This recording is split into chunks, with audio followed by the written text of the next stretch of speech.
when facing the irritating, and to experience your peace even when things go wrong. Inspire them to be helpful to the challenged, kind to the needy, and sympathetic to those whose hearts are bruised by life's setbacks beyond their control.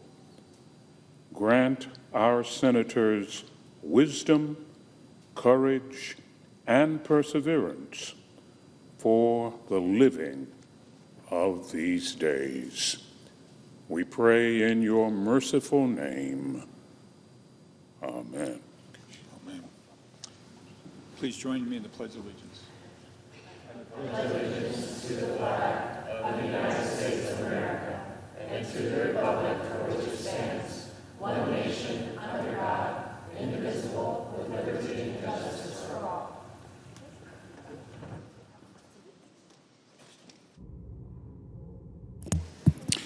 The clerk will read a communication to the Senate. Washington, D.C., November 8, 2025, to the Senate. Under the provisions of Rule 1, Paragraph 3 of the Standing Rules of the Senate, I hereby appoint the Honorable John R. Curtis, a senator from the state of Utah, to perform the duties of the chair. Signed, Chuck Grassley, President pro tempore. Under the previous order, the leadership time is reserved. Under the previous order, the Senate will be in a period of morning business, with the senators permitted to speak therein for up to 10 minutes each.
Majority Leader. Mr. President, I understand there is a bill at the desk that is due for a second reading. The Leader is correct. The clerk will read the title of the bill for the second time. S3166, a bill to rescind unused COVID funding and reduce the deficit. Mr. President, in order to place the bill on the calendar under the provisions of Rule 14, I would object to further proceeding. Objection is heard. The bill will be placed on the calendar. Mr. President, I move to proceed to calendar number 168, H.R. 5371. Clerk will report. Motion to proceed to calendar 168, H.R. 5371, an act making continuing appropriations and extensions for fiscal year 2026 and for other purposes. Mr. President, yesterday we finally heard Democrats entertain the notion of reopening the government. It only took them 38 days. Why in the days before progressives were urging Democrats to prolong the shutdown in perpetuity? One House Democrat said, and I quote, "There would be hell to pay if Senate Democrats don't let events play out," end quote. And so I'm glad to see Democrats, after 38 days, back down from the maximalist and frankly insane position they've held since September. The Democrat leader's proposal is a non-starter for the Republican majority. The Democrat leader wants to believe that this is a, quote, simple proposal, that it is some sort of compromise, but it is not. He's talking about throwing tens of billions more taxpayer dollars at a program that even Democrats admit has failed to lower health care costs. The American people are tired of Washington taking their hard-earned money and spending it on costly government programs that fail to follow through on their promises. Of course, that's what Democrats have been doing for years with Obamacare.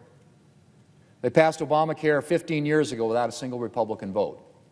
And in that time, Democrats' signature health care law has failed to do what Democrats promised. If you like your health insurance, you can keep it. Not true. If you like your doctor, you can keep him or her. Not true. Premium costs will go down. Not true. And actually, the opposite is true. They keep going up. Obamacare drove premium prices higher. So in 2021, in the Democrats' American Rescue Plan Act, a bill best known for setting off a years-long inflation crisis, Democrats created these Biden bonuses, further papering over the higher premium costs under Obamacare with bigger taxpayer subsidies. Again, they did that without a single Republican. Partisan bill in 2022, they extended the subsidies through the end of this year. Democrats chose the expiration date. They created this cliff. And now they want to blame Republicans for their mess. Give me a break, Mr. President. Republicans are not about to further burden taxpayers by blindly extending a flawed program. The Democrats' proposal is just more of the same, masking rising premiums and padding insurance companies' profits with more taxpayer dollars. The Democrat leader's proposal is a non-starter. There's still only one path out. It's a clean funding extension. The House has already passed a clean funding extension. The President supports one and would sign it into law immediately. We're only a handful of votes away from passing one right here in the Senate, Mr. President, a bill that has been sitting at the desk now for 38 days. We reopen, and then we can start talking about addressing the health care mess that Democrats created. Mr. President, I know that Democrats know this. Just yesterday, the Democrat whip came to the floor to say something that I've been waiting for a Democrat to say for a long time. He said that the first thing we need to do is reopen the government, then address the cost of health care and advance appropriations bills. I've been saying that for about 6 weeks now. And I think that's exactly what we need to do today. And so I hope the Democrat whip and others in his caucus will join the 3 Democrats who have been supporting a clean continuing resolution, the only bill that can actually end the shutdown. Mr. President, I'm glad to see that after 38 days, Democrats are finally warming up to the idea that their shutdown can't go on forever. And I urge my colleagues to support a clean continuing resolution so we can start a real discussion to address their health care mess, get back to the regular appropriations process, and above all, finally provide relief to the American people. Mr. President, I yield the floor, and I suggest the absence of a quorum. Clerk will call the roll. Ms. Alsobrooks.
I'm going to write that down.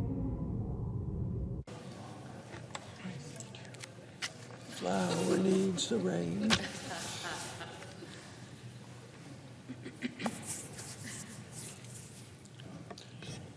Mr. President, Majority Whip. Mr. President, I ask unanimous consent that the quorum call be vitiated. Without objection. Mr. President, yesterday, Chuck Schumer, Minority Leader of the United States Senate, came to the floor with his most recent ransom note. Of course, it wasn't serious. It's dead on arrival.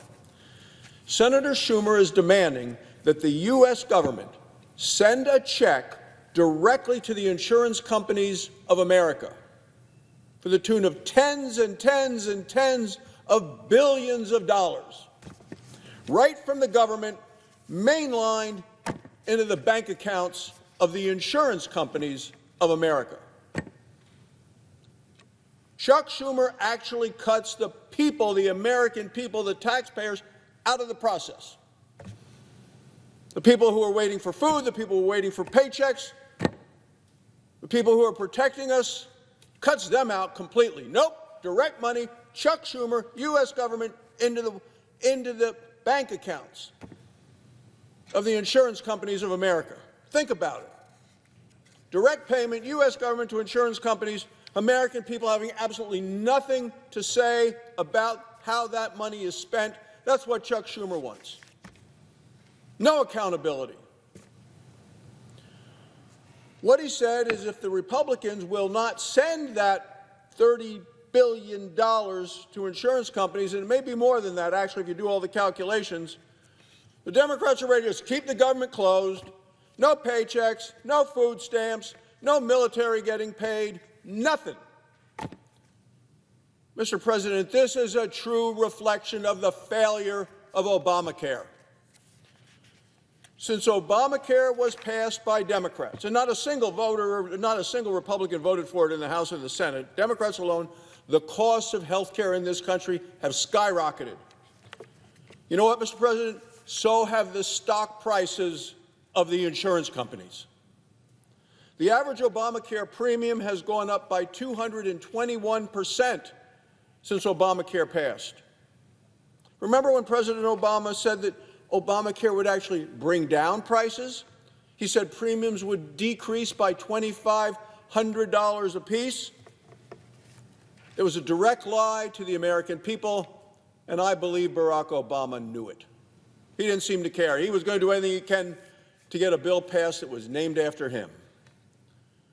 At the same time, since Obamacare became law, the stock prices of U.S. insurance companies has gone way up. Some by 500%, some by 1,000%, because the money goes directly from the federal government into the insurance companies' pockets.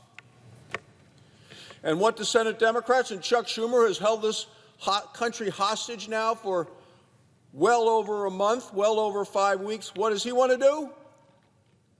He wants to just send them more money for one more year. Let's just send them all the checks again for one more year.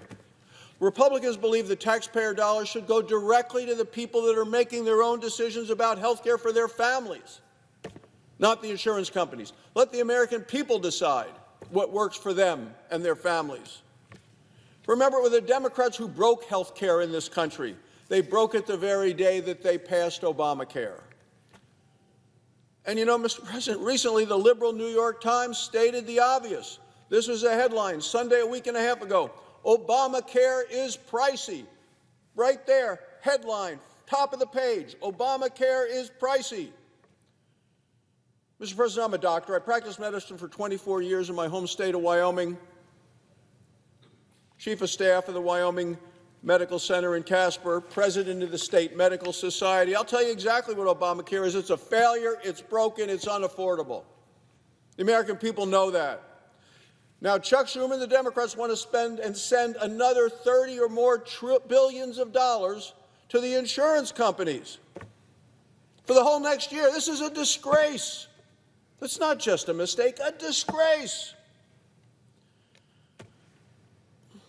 You know, Mr. President, there are Democrats that realize that Obamacare is a failure, failed to lower the cost of care, because just this week, on this very floor, Senator Peter Welch of Vermont admitted, quote, that Democrats did fail to bring down the cost of health care. You better believe they failed. We've been saying that for years. It's good to be here on the floor of the Senate with another physician who knows all of the same things. I know he's going to speak about this as well, Mr. President, because my question is, why are Senator Welch's Democrat colleagues holding our entire country hostage to double down on a program that they know is continuing to fail? It has failed and it continues to fail, and they want to send more money. Why are Senator Welch's Democrat colleagues holding the entire country hostage to double down on a law that has failed the nation with regard to our health care? From the start, Democrats started to realize it because they needed to paper over the terrible cost overruns that they saw with Obamacare, and they did it with juicy, permanent subsidies. When Joe Biden became president, Democrats said, oh, it's getting worse. We better put additional subsidies on top of the already juicy subsidies that were there, just to try to prop it up. They did it to further hide the failures of Obamacare. Well, the end of the Biden COVID bonus payments, as I like to refer to these new juicy subsidies, the add-on subsidies, only about 4% of next year's projected 20% premium spike comes from that. And what do we see? We see these new subsidies. They didn't lower premiums. They continue to try to hide the real cost of the premiums. They shift the costs. And who do they shift them to? They dump it on the taxpayers. And that's what Chuck Schumer is trying to do today. Dump it onto the taxpayers and sending more money directly to the insurance companies and keeping the American people out of the equation completely. Today, taxpayers are paying 93% of the cost of Obamacare premiums. This is a dramatic escalation from years before. And what did all of this extra spending by the Democrats buy? There's that much money floating around, Mr. President. The American people are left behind, don't have a right to look right at where it's happening. It brought waste, fraud, abuse, and corruption. Oh, yeah, there's been corruption. Last year, the American people filed over 200,000 complaints with the federal government because they were unknowingly signed up or switched into Obamacare plans. So how could that happen? 200,000 people either didn't know it or was switched. How does that happen? Because it happened without their consent. You look into those situations, these people had to find out about it and then complain to the government. So there are people that actually got switched, still haven't found out about it. Well, insurance agents and brokers get paid every time they enroll someone in Obamacare. They do. Get something for that. So we know that some are actually criminally manipulating the system. And that's where we believe those 200,000 complaints have come from. People who have been maneuvered and manipulated without their knowledge. But Senator Schumer continues to promote keeping the government closed until his buddies from the big insurance companies, whose stocks have soared now under Obamacare, get another $30 billion or more injected right into their bank accounts. That's what Chuck Schumer came to the floor yesterday and demanded. Government staying closed until you guys all send $30 billion directly to the insurance companies. We know what people across the country believe about insurance companies, Mr. President. Would the American people trust themselves to make these decisions or trust the insurance companies to protect them? Well, that's what Chuck Schumer wants to do, keep the American people out of it. And meanwhile, federal workers have missed paychecks for more than a month. Military families are worried about rent. Air traffic controllers are overworked. They're exhausted. Planes are being canceled. Flights are being canceled. People are concerned about Thanksgiving. Enough is enough. Let's be clear with what Republicans are offering. We're ready to reopen the government today, make sure everybody gets paid who's been working without pay for the last 5 or 6 weeks by passing a clean, continuing bipartisan resolution. That means funding the government at current levels, so we pay our military families, we pay federal workers, We fund food assistance to 42 million Americans. Now think about that. That's 42 million Americans. That's more than twice the number of people in this country that are on Obamacare. Yet Chuck Schumer and the Democrats are willing to deny food to hungry children who outnumber the people on Obamacare right now by 2 to 1. That's what we're dealing with here. And not just once have they denied it, 14 times the Democrats have voted to not pay the working people and continue to pay, to continue to vote to keep the government closed. Mr. President, I know Republicans welcome a real debate about the many failures of Obamacare, because we believe Americans deserve quality, affordable health care, and they haven't gotten that with Obamacare. Reforms are needed that actually lower costs, to protect the taxpayers. The American people deserve a full debate about the unaffordability of Obamacare. Senator Schumer's offer does nothing to address the cost of health care, does nothing to lower premiums, does nothing to reassure the American people. All it does is make insurance companies richer and taxpayers poorer, and that is why it's dead on arrival. Republicans welcome the debate about having taxpayer money go directly to the American people versus this cozy relationship that Chuck Schumer wants to have with the insurance company, moving money directly to them. Mr. President, it is time to reopen the government. Thank you, Mr. President. I yield the floor. Suggest the absence of a quorum. Clerk will call the roll. Ms. Alsbrooks.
call? We, I'd ask unanimous consent to terminate the quorum call. without objection. Thank you. So here we are on a Saturday, beautiful outside. Every day gets better for us. If you're trying to get through the airport today, probably not true.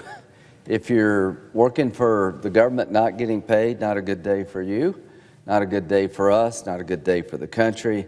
This has been going on way too long, too many people being damaged for no good purpose. We're not going to be extorted, held hostage. You're not going to terrorize the country to make us do something that makes no sense. We'd like to work on health care, but we're not going to extend the debacle called Obamacare. So every day gets better for us. You need to ask yourself in America, is that true for you? I don't think so. Let me tell you who has a good day today. The healthcare insurance companies. In 2024, United Healthcare made $817 per day under Obamacare. So it's definitely a good day for them. Cigna, $677. Anthem, Elevance, whatever they are, $480 million. Centene, $447 million.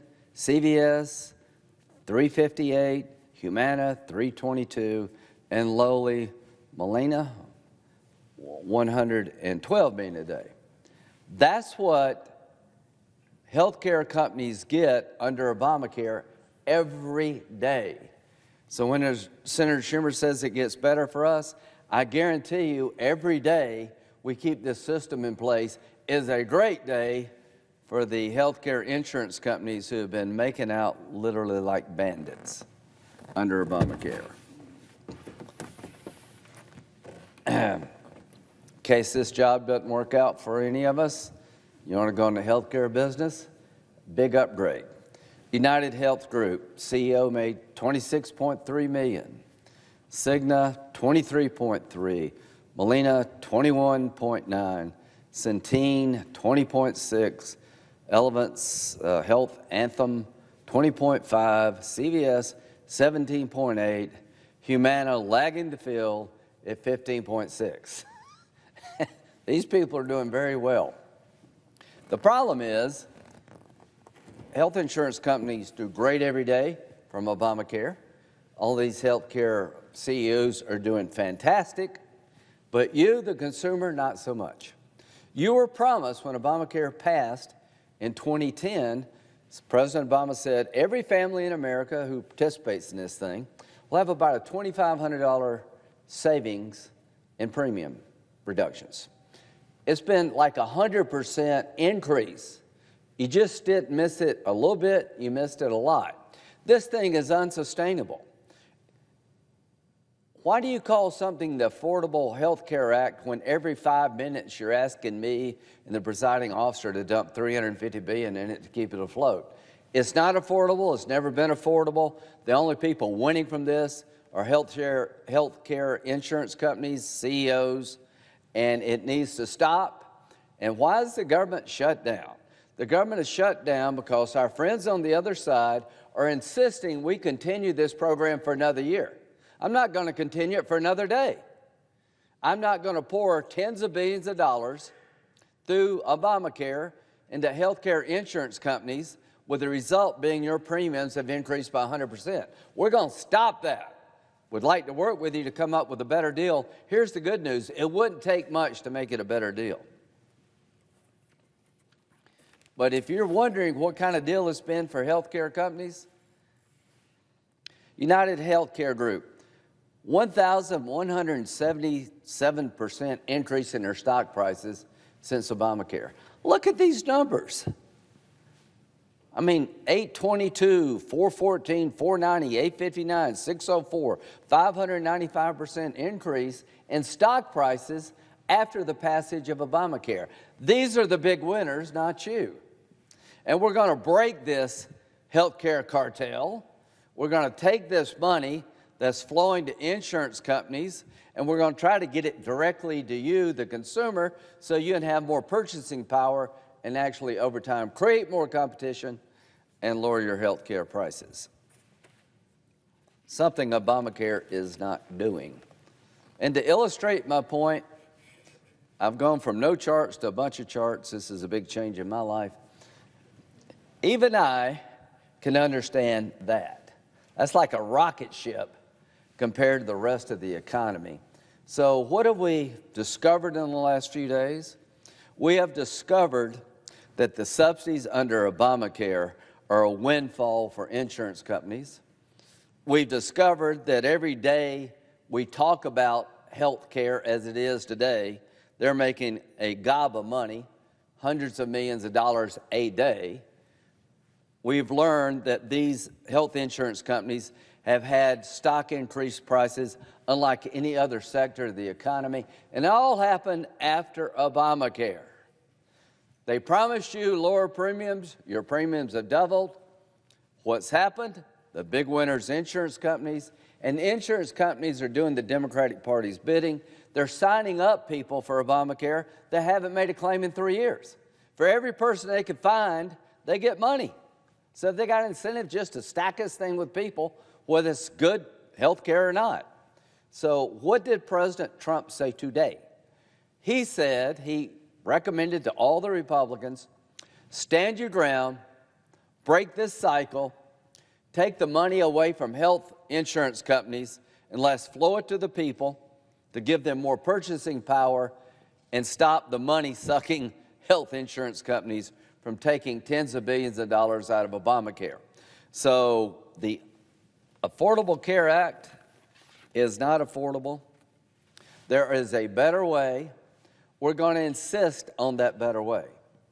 And to my Democratic friends, we're not going to extend this program for a year because that would be unfair to the taxpayer. That would continue a health care system that's out of control. It would enrich insurance companies even more. We're not going to do that. We're going to replace this broken system with something that is actually better for the consumer to meet the goal of lowering health care costs. So you have to understand, terrorizing the public is not going to get us as Republicans to continue a very bad health care bill. We're not going to do it. We will talk to you, President Trump will, all of us will, about how getting better value is possible, how lower premiums is possible, but you got to change the fundamental precept of Obamacare, which is proven to be anything but affordable. That's like the Inflation Reduction Act. All it did was cause inflation. The Affordable Health Care Act has become unaffordable. Obamacare is growing faster than almost any other thing in health care because it's designed to enrich health care companies. The more people they sign up, the more money they get, and it's not about quality. It's about stacking as many people as you can under the umbrella of government-run health care, and apparently it doesn't matter if the government-run health care is working. It does matter to us. We would like to get a better return on investment. So I want to congratulate President Trump. He has gotten into the game today. He's given us a pathway forward. I'm going to heed his advice and counsel. I am not going to extend the unaffordable health care Obama health care program for another year, another day. There's a better way. President Trump talked to me this morning. He'd like to sit down and see if we can come up with a better solution. I know we can, but we're not going to do it while the government's shut down. This is day 37, 38, whatever day it is. Every day is hundreds of millions of dollars to these insurance companies. Every day we've shut the government down is families who work for the government have no money. We're hurting our national security. We're hurting morale. It's getting dangerous to fly. So stop it. End this madness. We tried to shut the government down to build a wall. We eventually built the wall because it's a good idea, but shutting the government down to build a wall wasn't a good idea. So I would urge you, my Democratic colleagues, keep working with us. Open this government. Let's find a way to provide better health care that doesn't enrich insurance companies. Let's see if we can break this cycle of all the money going to insurance companies. They're getting filthy rich off this. See if we can take the money and actually give it to people to buy better health care, to lower cost and create competition. Mr. President, in case you're listening out there, I think you've come up with a good idea. Count me on board. To my colleagues on this side, this is a fight worth having.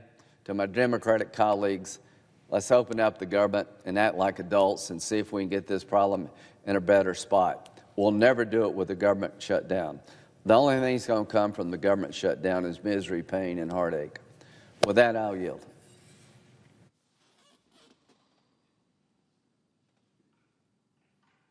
President. Gentleman from North Dakota. Madam President, I'm pleased to join my colleague from South Carolina on the floor and really want to echo and emphasize what he's talking about. And that is that health care absolutely needs to be reformed. And as the senator from South Carolina said, that's exactly what the president has said. We've got to reform health care because medical inflation is going up like a rocket. And it is not going to change until we reform this health care system. And it starts with making sure that support goes to people so they have more control over their own health care. That is just common sense. And so I agree with my colleague from South Carolina and certainly with the President's comment that that's the kind of reform that needs to be done, but it needs to be done when the government is open. And again, we are calling on our colleagues to join us, to vote, to open up government. The American people are suffering. We need to get back to work on all these issues, and that happens when they join us and vote to open up government. For more than a month, Democrats have refused to pass a simple, clean, nonpartisan continuing resolution, one that would simply keep government open and allow us to continue our work on all these things and on the appropriations process. Regular order, moving the bills through the way we should. And gee, this is something that they did 13 times during the Biden administration. 13 times during the Biden administration. And it wasn't just some of the Democrats that made these 13 votes, it was all of them. All of them. All of them. And now they continue to hold government hostage, and the American people pay the price. For more than a month, Democrats have put programs like SNAP at risk, jeopardizing support that 42 million Americans rely on to help put food on the table. For more than a month, Democrats have refused to support women and young children who rely on WIC programs for supplemental nutrition assistance. Emergency funding for that program is nearly exhausted. For more than a month, Democrats have refused to provide educational opportunities to the 750,000 children who participate in the Head Start program, many of which are in danger of closing soon or have already been shuttered. For more than a month, Democrats have refused to pay federal employees, including our military, our National Guard, air traffic controllers, and TSA agents, those who keep this nation safe. These individuals are maintaining critical services for our nation while facing major personal financial uncertainty. The Department of Transportation has been forced to order air service reductions across the country in order to protect the safety of the traveling public, as fed up and tired air traffic controllers continue to go without pay. The men and women of our armed forces are waiting in line at food banks and struggling to pay their rent. Madam President, the American people are suffering. This shutdown is not governing. Senate Democrats need to vote with us to reopen the government so we can continue our work on full-year appropriation bills. As I said just a minute ago, during President Biden's administration, Democrats passed the same kind of clean, short-term CR 13 times. Now they want to add extraneous policies just to keep the government funded. The Appropriations Committee has advanced 8 of the 12 appropriation bills with strong bipartisan majorities. We have passed 3 of those bills on the Senate floor with more than 80 votes, and we're ready to move on them today and to get back to regular order and the appropriations process, govern the right way, fund priorities, find savings to address the deficit where we can, and make sure we are doing our work on behalf of the American people. Madam President, it is long past time for Democrats to vote yes to reopen the government. It is time to resume governing on behalf of the American people. It's that simple. With that, I yield the floor.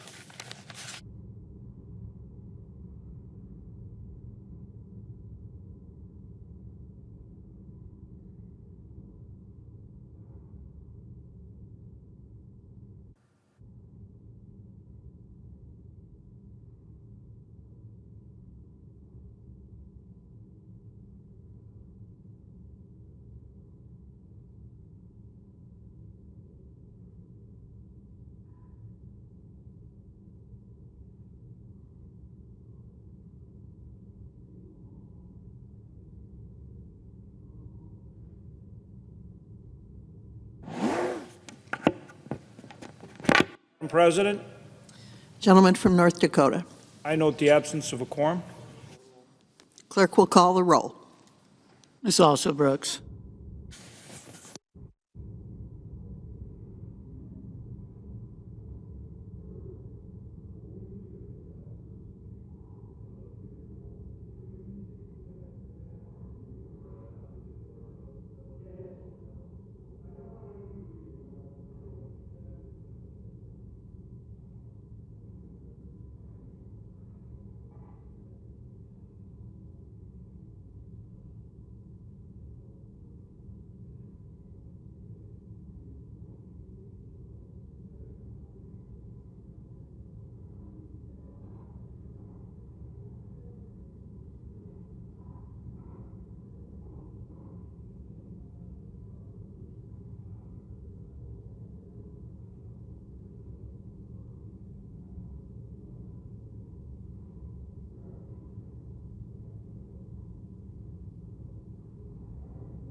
Democratic leader. Ask unanimous consent the quorum be dispensed with. Without objection. Well, Madam President, the blast radius of the Republican shutdown grows even larger. This morning, tens of millions of Americans remain in limbo as this administration continues its crusade against SNAP. The Supreme Court has allowed the administration to withhold benefits as the case makes its way through the lower courts.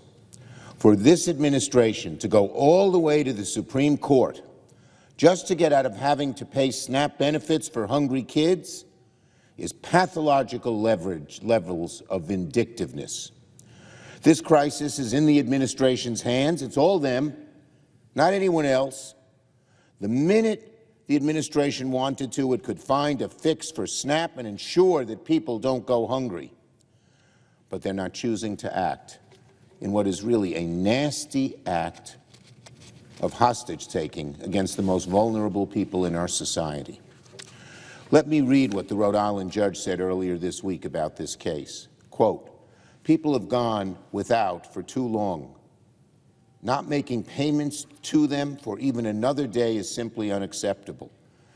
Now, the administration could have said, okay, we'll have to pay it, but that wasn't good enough for them. Of course not. This administration, again, is viciously cruel and will use anybody for a hostage. But the chaos doesn't end with SNAP benefits. 39 days into the crisis, the FAA has ordered a 10% cut of flights at America's busiest airports, and Secretary Duffy warned it could soon reach 20%. As of this morning, over 1,000 flights have been canceled. Travelers are standing in line for hours just to get through security. Parents traveling to see their kids have had their plans turned upside down. People traveling for funerals, family reunions, business trips have all too often been met with chaos. But what's happening at America's airports right now is not an accident, it's a stunt. Look at the way the order was designed. 4% of flights canceled yesterday at 40 major airports, with plans to ramp up day to day until it hits 10% and maybe 20%. How much more transparently political can you get? This isn't about safety. It's about politics masquerading as safety. When air traffic controllers are working without pay, when the system is strained to its limit, the solution isn't to cancel flights. It's to pay the worker and open up the government, which the administration could do right now. As I understand it, under previous shutdowns, airports were never shut down. But again, the level that this administration, the level that they will go to, putting the American people in discomfort and worse, is unprecedented. Instead of negotiating with Democrats to lower costs, Republicans would rather let air traffic controllers go unpaid. Instead of negotiating with Democrats to reopen the government, they'd rather ground flights. Instead of negotiating with Democrats to help families, they're punishing travelers. Instead of governing, Republicans are playing games with people's livelihoods. And they have the ability to pay the air traffic controllers like they sent money, just as Trump sent money to Argentina, $20 billion. If they wanted to find the money, they could. Absolutely. So why? Why have Republicans dragged this shutdown on for so long? Because they don't want to lower health care costs. Because they seem happy to let 24 million Americans see their premiums double on average. Yesterday, we offered Republicans a perfectly reasonable compromise to get out of this horrible shutdown that they installed on the American people. We offered three things. We all vote to reopen the government. We all approve a one-time temporary extension of current ACA premium tax credits, and then after we reopen, we'll negotiate, as Republicans say they want, for longer-term fixes to ACA affordability. Will the senator yield for a question? No, only after I finish. Okay. I know many Republicans stormed out the gate to dismiss this offer, but that's a terrible mistake. Our offer is not a new policy. This is not negotiating in a shutdown. It's simply agreeing to maintain current funding levels. A one-year extension is something many Republicans themselves have said they want. It's something a great many Americans support. 55% of Trump supporters support it, after all. So it's alarming that Republicans even refuse to acknowledge we have an immediate crisis right now that needs fixing. Listen to the arguments Republicans have been making on the floor. Just listen. Republicans are making it clear as day that they are happy to let premiums skyrocket. Behind me is the consequence. Look at this across America in states red and blue. The black areas are districts that would increase subsidies, that subsidy costs would increase insurance payments for people would increase 300%, dark blue 200 to 300, and the list goes on. Look how bad it is. Every single state's impacted, most of all Republican states.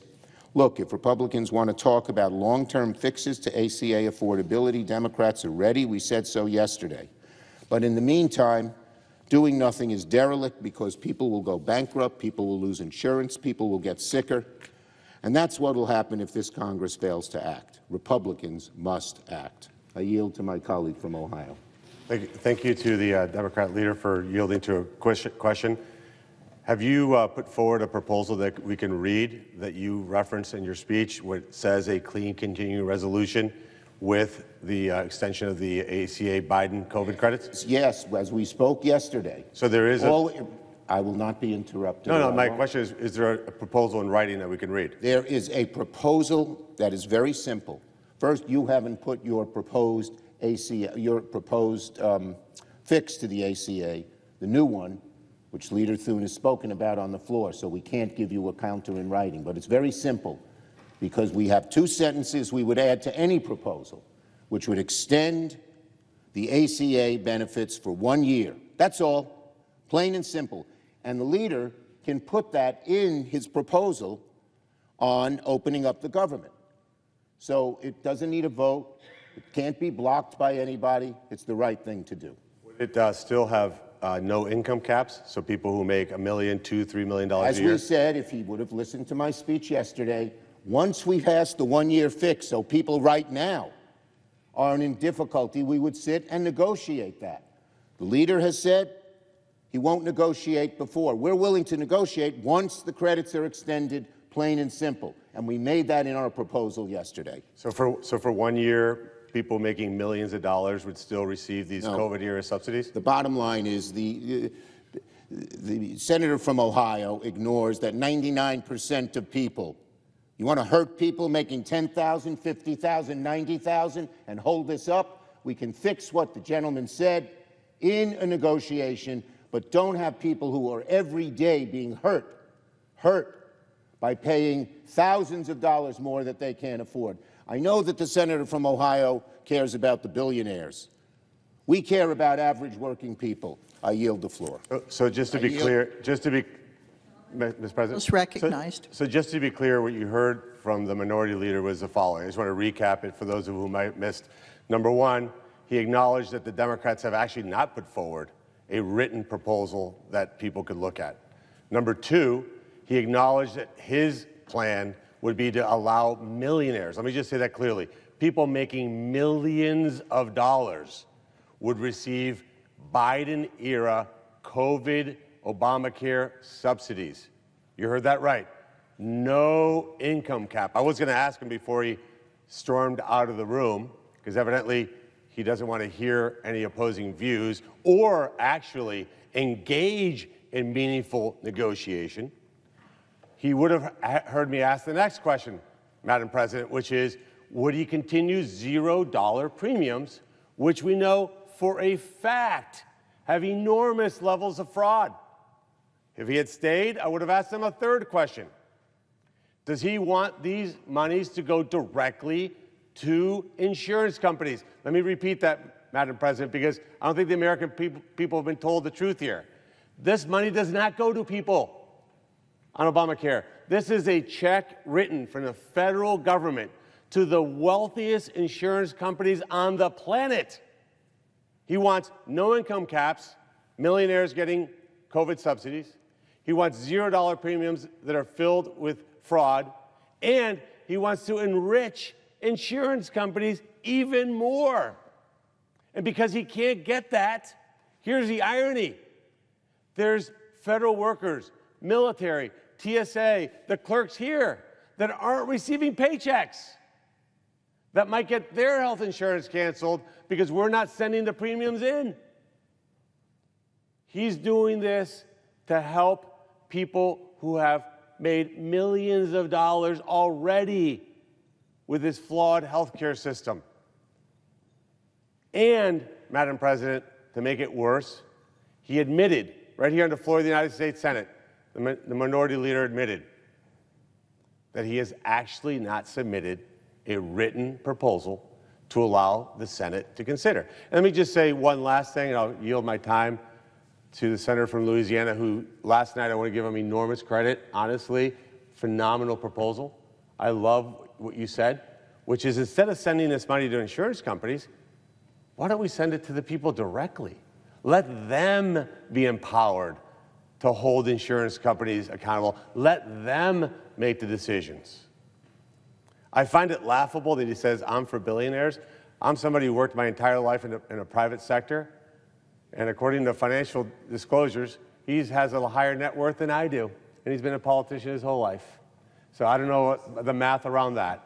But I'll yield the floor to my great colleague from Louisiana, who sadly, by the way, the cameras don't pan the room. There's no Democrats here listening to what you're about to say.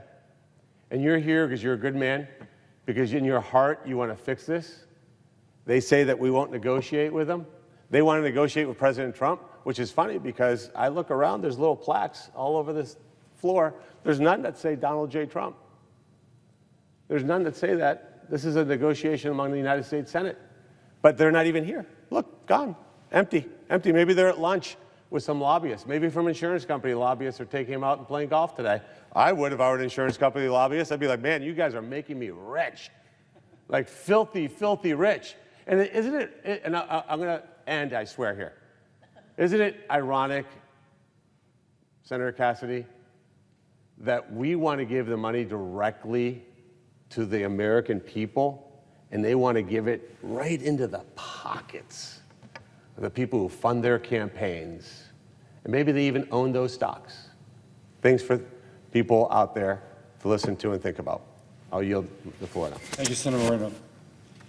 And I think Senator Moreno... Gentleman from Louisiana. Thank you. I think Senator Moreno, and frankly, Senator Schumer, they are reflecting the frustration the American people have. I'm going to give a speech which is substantially the same as what I gave last night, and I'll give it again later today. It's like TV advertising. I need people to actually listen to what I am saying as opposed to immediately presuming they know what I'm going to say, and we end in the same dadgum situation we've been for 39 days. We need to open the government. So, if we need to talk about health care to open the government, let's talk about health care. Now, and again, I worked for 20 years in a public hospital for the uninsured and the poorly insured. I know the consequences of this inflation that we have been having when it comes to health insurance. I know the impact it's having upon people as to whether or not, my gosh, can I even afford to keep it? So Congress, Senate, let's find a solution. But to find a solution, we have to put down the way we've always thought.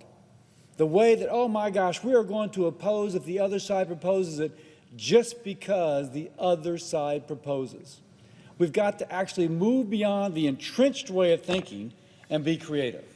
So, and may I point out an irony here? Senator Moreno talked about irony. Right now, the Republicans are trying to return to the original ACA model in which money went straight to the patient, but not to the insurance company. At some point, it wasn't funded, and so the first Trump administration allowed a workaround, and that workaround has led to these high premiums. Democrats are going to the mattress to defend a workaround from the first Trump administration that was trying to make up for a portion of the Affordable Care Act that could not be implemented. They should be saying, let's go kind of back to the model of how the Affordable Care Act was supposed to be implemented. Instead, they're defending Trump 1 policies. I don't even know if they know that, but it's their, my gosh, I got to oppose just to oppose, that's going to defeat us getting out of this lockdown. So let's just talk about the enhanced premium tax credit. Again, a program that sends billions. This coming year, $26 billion will go to insurers if all we do is a straight-out reauthorization. But that actually doesn't make health care less affordable. And in fact, even for health insurance, it can make the policy more expensive for many of those who are in the individual market. Now, let me make clear now. I am not. Are we ready for a thing? And by the way, let me just show this chart. as to the impact this is having upon health insurers. This is major health insurance company stock performance after the passage of Obamacare, from March 2010 to November 2025. For United Health Group, they're up almost 1,200%. For Cigna, 800%. And you can go down the line. Now, I'm not bashing insurance companies. We need them. But do we really need to send $26 billion more this year when we can send it straight to the patient? By the way, and we're not talking about doing away with every part of the health insurance program, just that portion currently being funded by the enhanced premium tax credits. And so when Senator Moreno talks about these dollars going to insurance companies, we can see the impact of that upon their stock price. It's done great. So let's maybe do something different. Let's, instead of worried about the pocketbook of the insurance company, let's worry about the pocketbook of our fellow American who's paying these higher costs. Now,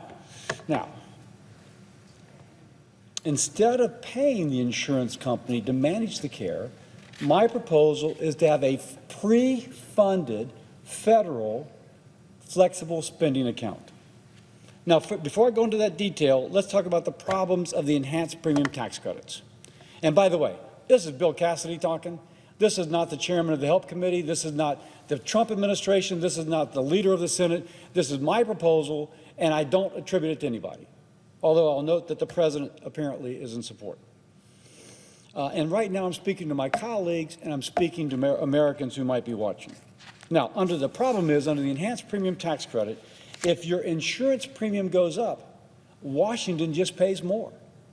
There's absolutely no incentive for the insurers to hold down cost, because the more it costs, the more they get. Think about that. The higher the health care cost, the more the insurance company gets. Now, they're not evil, but I will say there's a clear motivation here. If you're a profit-making company and you can be insensitive to how much that cost is increasing, you're going to be insensitive. We need to have incentive to bring the cost down. We need to have a transparency as to what things actually cost, and we need to reward families who actually try and save. I liken this to, you got a broken bone, you put a bandage on it, it doesn't heal the fracture, it just hides the broken bone. Let's fix the broken bone. We actually need to help the patient, the family, be incentivized to shop for that lower cost and incentivize the companies to lower the cost. So the enhanced premium tax credit, it doesn't empower patients. It enriches insurance company, and I will note that since this Obamacare passed, insurance companies have done very well. But the patient's health care has become more expensive, and it's now out of the reach for many families. Now, I got a tweet last night from one of my Democratic colleagues. No, we got to defend status quo. I'm thinking, and this person is a vociferous critic of insurance companies. And I'm thinking, will you just listen? As opposed to just reject, listen. We don't want this $26 billion going to insurance companies where 20% of it is taken for administrative overhead and profit. We want it to go to the families where 100% is paid for health care. And not in some way which puts them at a disadvantage, but in a way which puts them at an advantage. And as opposed to discussing this over Twitter, let's actually meet face to face and see if you can be persuaded that this is a better way to go. So what can we do to break the model, to do something different? Can we, are we ready for the next one now? Now imagine a different, chart 2, please. Now imagine a different type of help, not an insurance subsidy, but a health account that you, our fellow Americans, control. Right now, where does the health care dollar go? In the enhanced premium tax credit, it goes to the insurance company. 20% is going to administrative overhead. That should read 80%. And 80% is going to pay for payments of care.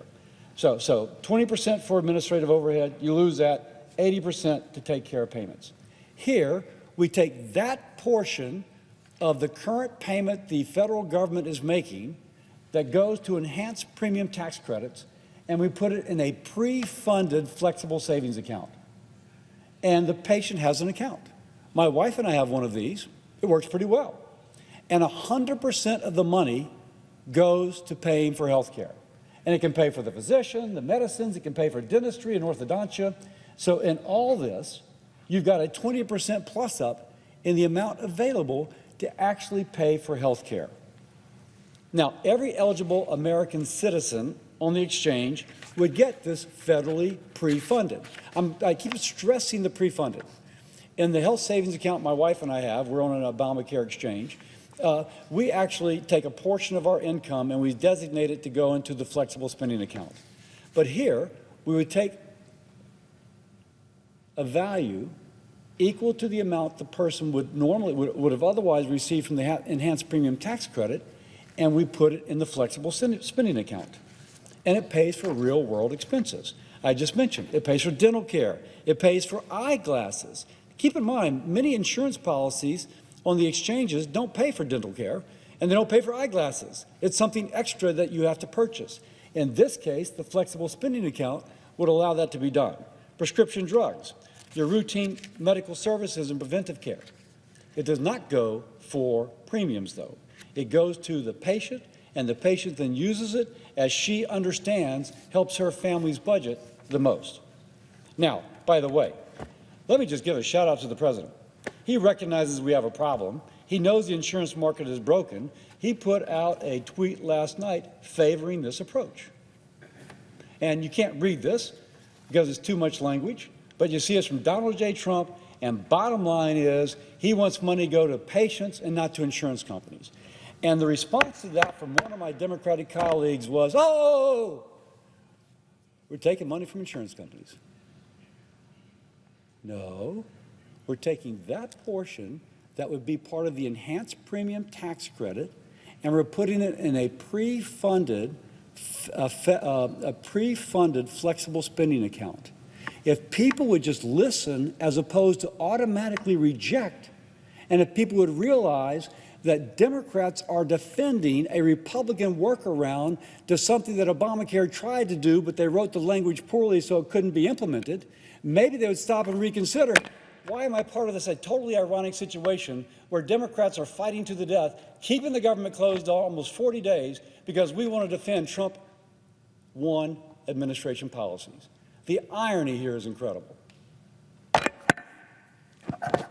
So, the president's posting that we need to redirect these enhanced premium tax credit subsidy amounts to our Americans so that they can get their own health care. So, I agree with the president. We need to give the money to the patient and bypass the insurance company for this portion of what they would otherwise receive. Now, I've also been told, sounds great, Bill, but it sounds complicated. 72% of Americans working for a government entity, federal government, state, local, have access to a flexible spending account. 47% of those in the commercial market. Hundreds of millions of Americans have access to these accounts. My wife and I have had an account for several years. This is not complicated. Now, my wife and I are on the small business Obamacare exchange. It's not offered on the individual exchange, but it's offered on the small business exchange, the one that Congress is on. So, but the point is, we are already doing this. If you say it's complicated, you say it's complicated, and yet we're already doing it. So I'm not quite sure where the complication comes. It's like saying it's complicated to play a football game, but we've been playing football games every Friday, Saturday, and Sunday. No, it's not complicated. We know the rules of the game. The players know who they are. They go out and they play, and we have a score. So, by the way, if there's going to be some bureaucratic obstacle to getting some rule change in order to make sure we can take it from one exchange to the other, even the people that hate President Donald J. Trump will admit that guy can get the bureaucracy to do things. If there's anybody in Washington, D.C. that can get something done when a bureaucrat says it can't be, it is Donald J. Trump. So you may not like the guy, but at this point, his strength is our strength, so let's use his strength to solve this problem if we can just get beyond an outright rejection, because the president might like it too. Now, and just one example. I'll hold that example just for the sake of time. So let me make clear the differences between the enhanced premium tax credits and a federally funded, pre-funded flexible spending account. Again, this is only the portion benefiting the patient that currently goes to the enhanced premium tax credit, which will be $26 billion this coming year. Who gets the money? Enhanced premium tax credit? Insurance companies. Under a pre-funded flexible savings account, patients and families. What can it be used for? Insurance premiums. For patients, real care. Doctor's visits, dentist visits, glasses, prescriptions, boom, real care. Who makes the decision? The insurance company? No. In the pre-funded FSA, it is the patient making the decision. And does it lower costs? No. Demonstrably, this enhanced premium tax credit has contributed to higher premium costs. Here, the patient is empowered to shop. If I can get my medical service, my mammogram, my MRI, cheaper here than there, I'm motivated to do that because it leaves more money in my pocket. That is called patient empowerment. Give the patient the power, dadgummit. By the way, if it turns out you can save money by paying cash instead of the negotiated rate from the insurance company, pay cash. That begins to lower it. But you would at least get the negotiated price. But now you also have the option of paying cash, and believe it or not, it is oftentimes cheaper to pay cash than to pay the negotiated price from the insurance company. So you save money, and the taxpayer's funding, pre-funding your account also saves money. That's the essence of giving a patient the power. She picks the best deal, just like she would for groceries, for a car, or for a house. Now, how does this empower consumers? The pre-funded flexible spending account doesn't treat someone as a dependent of the federal government like the enhanced premium tax credit does. It treats them like a capable consumer who knows what's best for their family, where to go for their dental work, where to go for their pharmacy, and how much to pay. The negotiated rate from the insurance company, or if you can find it, a cheaper cash price. And instead of Washington paying insurance companies to manage, the insurance company to manage your day-to-day care, you manage it, the patient manages it, the mama manages it with fairness, transparency, and flexibility. Now, by the way, some say, well, won't this cost more?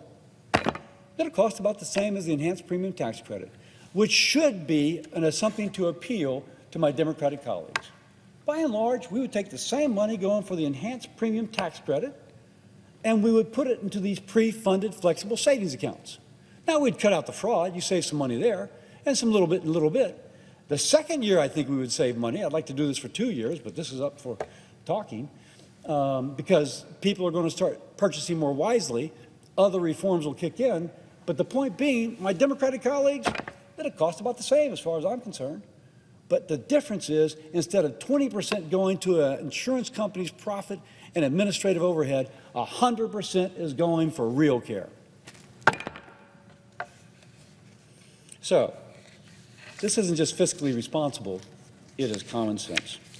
Now, as I conclude, let me once more point out the irony.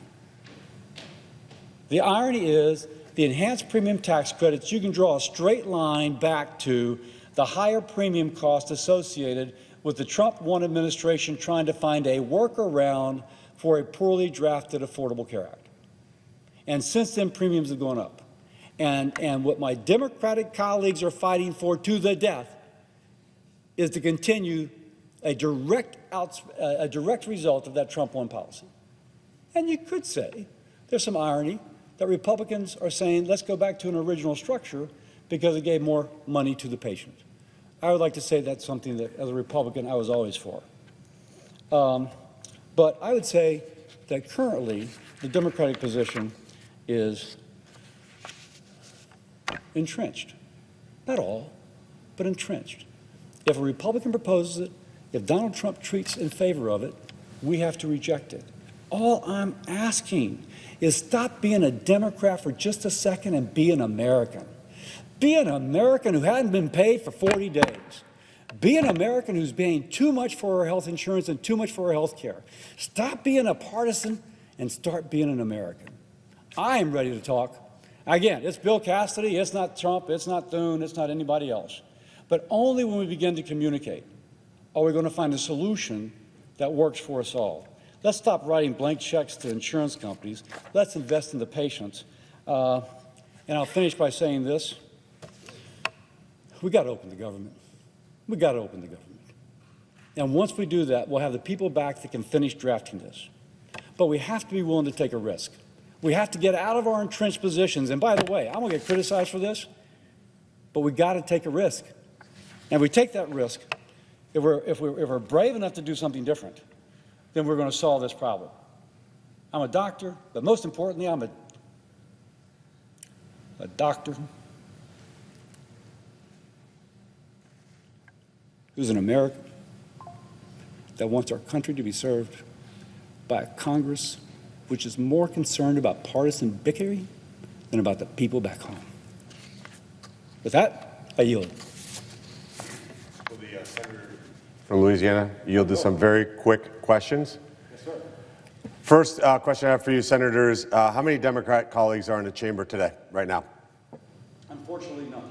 So zero, not one single Democrat is in the chamber listening, debating, having a dialogue with you. Question number two, if you're a union worker in my state, Ohio, do these Biden, Obamacare, COVID-era subsidies lower their health costs? Absolutely not. If you're somebody on Medicare, no matter where you are in America, do these COVID-era Biden, Obamacare subsidies lower your deductibles? Absolutely not. If you get private insurance through a small business like the one I used to own, do these Biden-era COVID subsidies lower your health care costs? Does nothing to benefit those people you're describing. If you're unfortunately somebody who is having a tough time and you're on Medicaid, you're disabled, children, do these Biden-era COVID subsidies lower your deductibles or your out-of-pocket costs? No. So none of the people I just mentioned. Not union workers, not people on Medicare, not people on Medicaid, not people on private insurance, not unions that negotiated incredible rates. None of them will see lower health care costs. Am I accurate in that? You're absolutely accurate. Who stands to gain by the federal government writing a check for $26 billion to do what the Democrats want in order to open the people's government? Well, insurance companies most directly, and there will be lower premiums. But just to be clear, the money goes directly to the insurance company, correct? Correct. It doesn't go through the pocket of the consumer. So if for example, I want to go find a doctor that's going to offer treatment for less money because my deductible's too high, this doesn't help me because I'm not getting the money. It's going to go to the insurance company, correct? Correct. And Senator, you're so smart on this topic, and you're the chairman of the Health, Education, Labor, and Pensions Committee. Is that true? Correct. Who was the previous chairman? Bernie Sanders. Bernie Sanders. Okay. Bernie Sanders was chairman when, again, just to be clear, last Congress. which would have been through 2024? Yeah, he's for 2 years. And the Biden-era Obamacare subsidies were extended in 22, is that correct? Correct, I think that's right. To expire in 25. To expire in 25. So who voted for the expiration date of 2025? Not Republicans, rather Democrats. So just to be clear, the Democrats voted to have these subsidies expire this year, correct? Correct. To your knowledge, was there a hearing last year in 2024 in which the Democrats got together and say, whoa, these Biden-era COVID Obamacare subsidies, we set them to expire in 25, we should really make them permanent or extend them? Was there a single hearing in your committee about that topic? There was not. So, wait, I'm confused. They set the expiration date at 25, and then they didn't have one hearing to say, my God, now how about in December of 24? They knew they lost the election. Did they have an emergency meeting in December of 2024 and said, these Biden-era COVID Obamacare subsidies are going to expire. We don't know the Republicans are going to extend them. We need to do that. that they add it to the continuing resolution that funded the government in December then, when they had total control of this chamber. Did they do it then? They did not. So this is a political stunt, and the American people need to see it for what it is. My career, I negotiated my whole life. Negotiations is about leverage. Would you agree? Yep. What leverage are the Democrats using in this negotiation? Unfortunately, shutting down the government. What does that mean, shutting down the government? Who's the leverage? Is it air traffic controllers that aren't getting paid? The Capitol Police that aren't getting paid? Yesterday, we tried to fund federal workers who are forced to work. Is that true? Correct. Democrats voted that down. Is that correct? Correct. Would you have a hard time walking into this building, Senator, and seeing those Capitol Police officers out there and your staff and knowing that you voted not to pay them? I cannot imagine feeling good about that. Knowing that you walked by TSA to go to your lobbyist retreat at Napa Valley, and you know that you are responsible for them not getting paid, that they're your leverage, SNAP recipients, Head Start recipients. They're using the American people's suffering as political leverage. That's how far gone the Democrat Party is. What you're offering would hurt insurance companies' pocketbooks, would it not? Insurance companies will do pretty well no matter what. But this would hurt their But pocket. it would take $26 billion that would instead go to an insurance company, and instead it gives it to a family for the. I always use the feminine. Women make all the decisions in healthcare.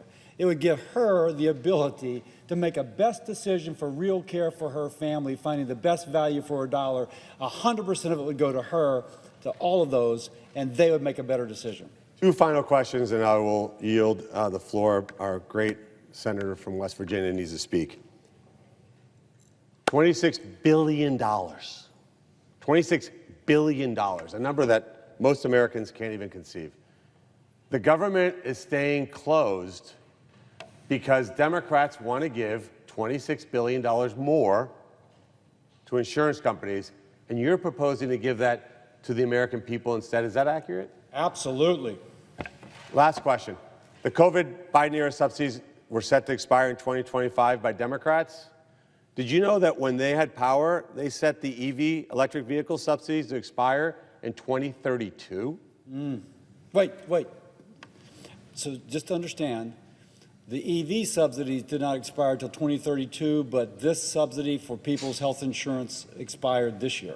Correct, and they were $7,500. You could lease a Rolls-Royce, a Mercedes, a Lamborghini, and if you did that, the government would give you $7,500, Madam President. I want the American people to think about that when they understand how far gone the Democrat Party has gone. Thank you for your presentation. Yield.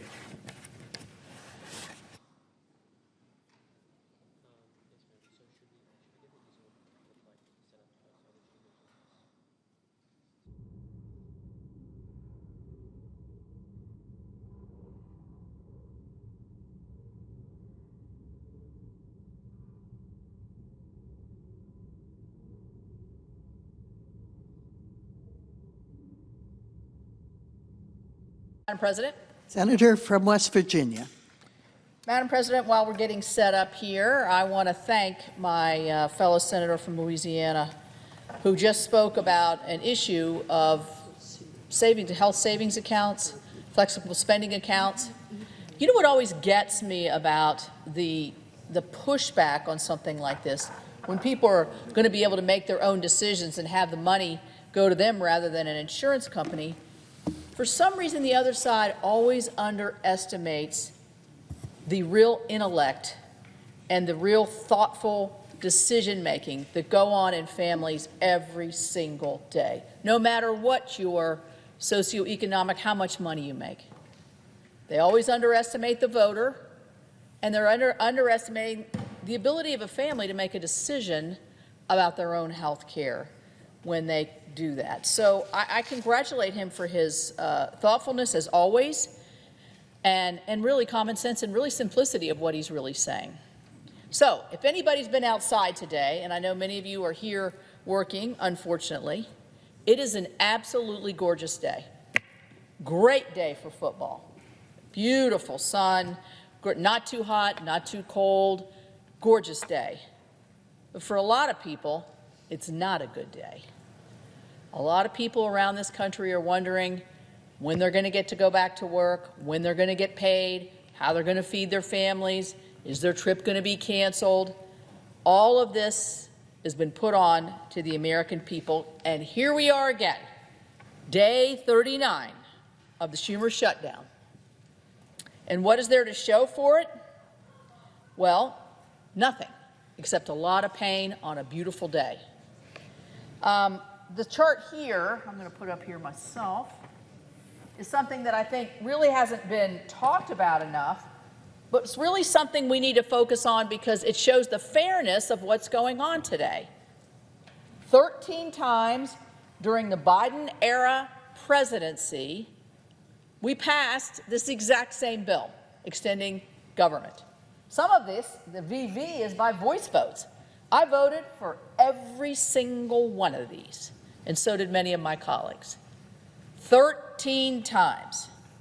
And so I think you have to look at the contrast of we've well exceeded this 14 times and probably will again, where we're getting total obstruction from the other side. So families are anxious about their paychecks. Federal workers are not sure when they're going to go back. Capitol Police, the folks here, many of the folks in and around the D.C. area, and many West Virginians, because we have a lot of federal employees, don't know where their next paycheck's coming from. I'm really concerned about our SNAP recipients, about whether they'll be able to put food on the table. We have travelers stranded in airports all over this country, and our air traffic controllers, many of them, are pushed to the brink.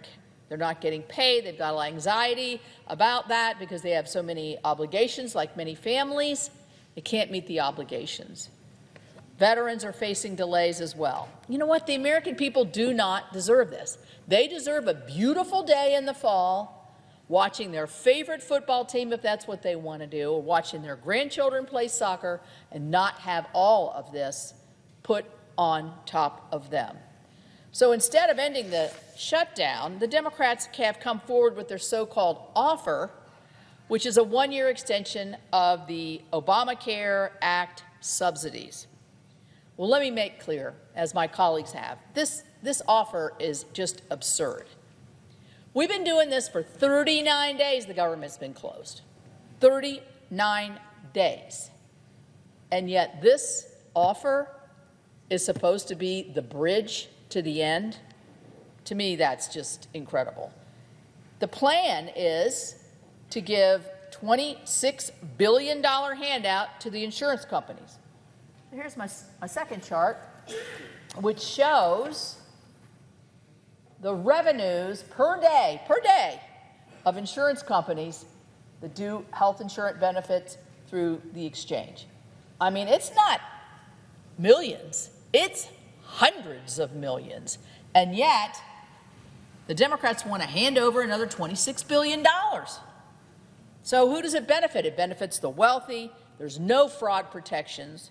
It does nothing, absolutely nothing, to lower the cost of health care. And Dr. Cassidy made a compelling argument about that just previously. So while Americans are feeling the consequences of this shutdown, our colleagues' answer is to shovel $26 billion to the insurance companies. That's not compassion, that is fiscal insanity. So I had a conversation with my Democrat colleagues last night. And they said, well, you know, the insurance companies are saying that it's too late now for them to redo their insurance estimations because of what's going on. So or to make any adjustments, say if you want to bring the income down or you want to do no zero cost plans, it's too late. You know, I'm sitting there thinking, maybe that was the plan all along. Let's close the government for 39 days because now it's too late to make any adjustments. 39 days ago, with the government open, we could have been negotiating all of this. Our leader has sat there in the well every single day and offered to negotiate. The president has offered to negotiate Many of us have, including me. Dr. Marshall here, Senator Marshall, has a plan that he's had in front of all of us. And yet we're now 39 days. So maybe that's the plan. Maybe that's the plan. Let's hold it out for 39 days so the insurance companies can get their $39 billion. And let's not forget what these subsidies are from. They're out of the COVID era, from the health care that they created and proudly call Obamacare, which none of us voted for. And these bonuses were never meant to be permanent, never, or they could have attempted to make them permanent themselves. So they set them to expire this year, and the irony that they want to have them expire next year, right before an election, is not lost, I don't believe, on any of us. So instead of doing their job and simply reopening the government, this is not a hard exercise here. This is open the government. They want to make these temporary giveaways permanent. They want to double down on the failures of Obamacare. We're not even talking about the cost of health care, hardly. That whole argument is getting lost on this. A system that they have admitted on this floor, has not been working, and it has irrational demands. So these so-called premium subsidies, they don't lower the cost of health care. They simply shift the cost onto the taxpayer. And under the proposal, wealthy families, people making hundreds of thousands of dollars, would now qualify for taxpayer-funded health care. How many times have I sat on this floor and heard the argument from the other side that all we care about are millionaires and billionaires and eliminating taxes for them, when they themselves are putting $26 billion into the hands of very wealthy companies, but also individuals are able to take advantage of these. So how is that fair to a coal miner in Logan County, or a nurse in Mon County, or a teacher in Wheeling? It just plain is not. These West Virginians work hard every day. They pay their taxes. They expect government to live within its means. Well, not to say they expect government to be open. Isn't that kind of a given here? Government to be open and not hand out big bonuses to big insurers or the wealthy. So meanwhile, because of this shutdown, real people are paying the price. My state of West Virginia, not just thousands of families and people, hundreds of thousands of people are losing their SNAP, have lost their SNAP benefit, which they rely on every month. So when I think about that, what do I think about? I think about the young mother who's maybe a single mother with 2 kids, who's working hard every day but can't get insurance through their employer. They're working hard every day. She's got to be frantic, so concerned about how is she going to care for her kids. That is just an excruciating thought for any mother to have. Our seniors have the same thoughts, but these benefits are a risk because the Democrats won't do something simple like open the government. Our federal employees, our park rangers, our mine safety, my mine safeties, I've got a lot of coal mines. Mine safety inspectors are very thin right now, not doing a lot of their work. People who keep our communities safe, they are forced to wait, to wonder, and to worry. And it is a worry. Family, we're getting ready, we're leading up to Thanksgiving. People make plans in advance. They don't buy their ticket the day before they fly. They make plans in advance. In our family, our kids are married, so one year we get Thanksgiving and one year we get Christmas. So we're making a plan a year in advance to when we're all going to get together and be able to share fun times with our families. But now we got long lines, we got canceled flights, and growing frustration. All this chaos and uncertainty is so avoidable. 39 days is shameful. Senate Republicans have made clear we are ready to negotiate. I mentioned that. The leader, many of us here, including myself, the president himself, we're ready to debate. We're ready to get into this. But we're not going to negotiate until the government is open. That is such a reasonable proposition. And they will not take yes for an answer. I thought the irony that the Democrat leader used Senator Thune's words. Senator Thune, every time he talks, he says, take yes for an answer. And he tried to turn it on it, and I'm turning it back to him. You guys take yes for an answer and see where we are.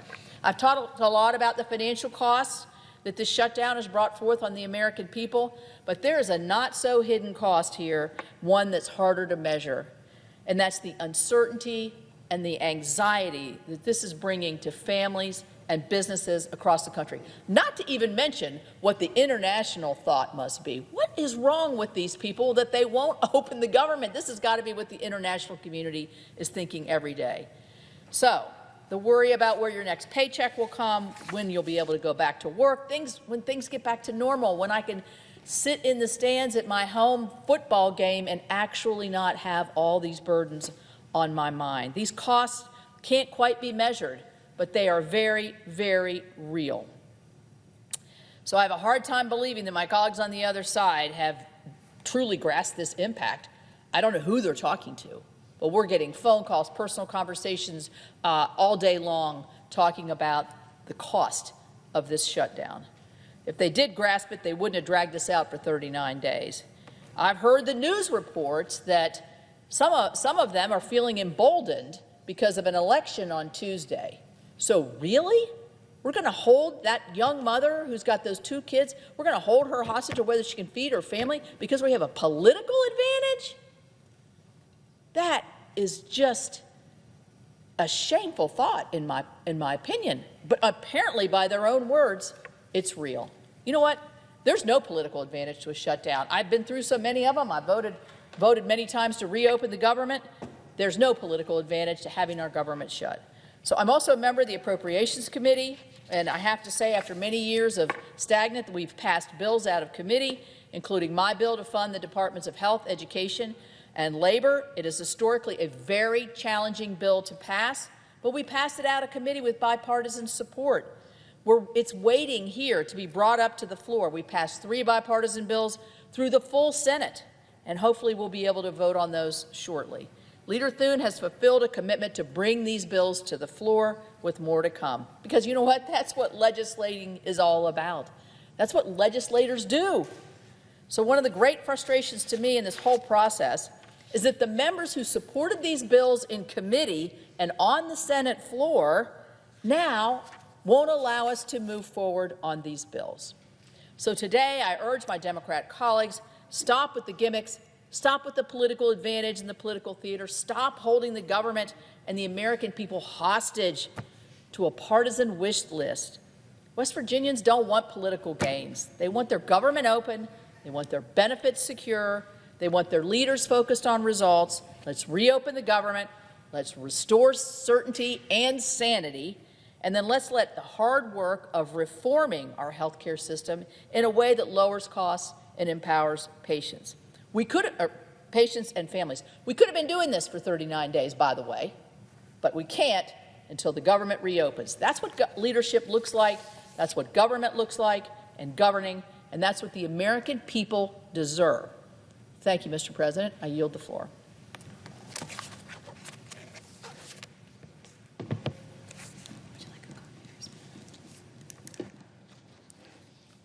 Mr. President. The senator from Kansas. Thank you, Mr. President.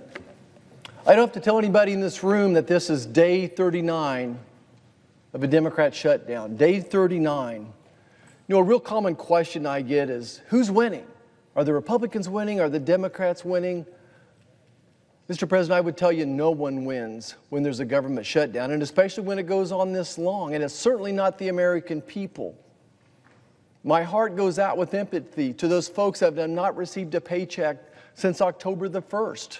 Hardworking Americans, you know, I especially feel for our TSA workers, our air traffic control workers, all those people that are out there keeping us safe, our Capitol Police, all these folks that are involved in the safety, the day-to-day safety of Americans. Thank you for continuing to work without being paid. It's interesting to me to understand why the Democrats have shut the government down. And you can blame whoever you want to, but I think it's an 80-20 issue that Americans don't think it's right to shut down the government, holding everybody hostage over these Biden-Obamacare bonuses. $35 billion a year, that's what they're holding the government up over. These $35 billion a year is these enhanced Biden-Obamacare bonuses. That's 0.5% of the federal budget that we're keeping everything else under wraps for. $35 billion that's being given, by the way, to insurance companies. another subsidy to insurance companies.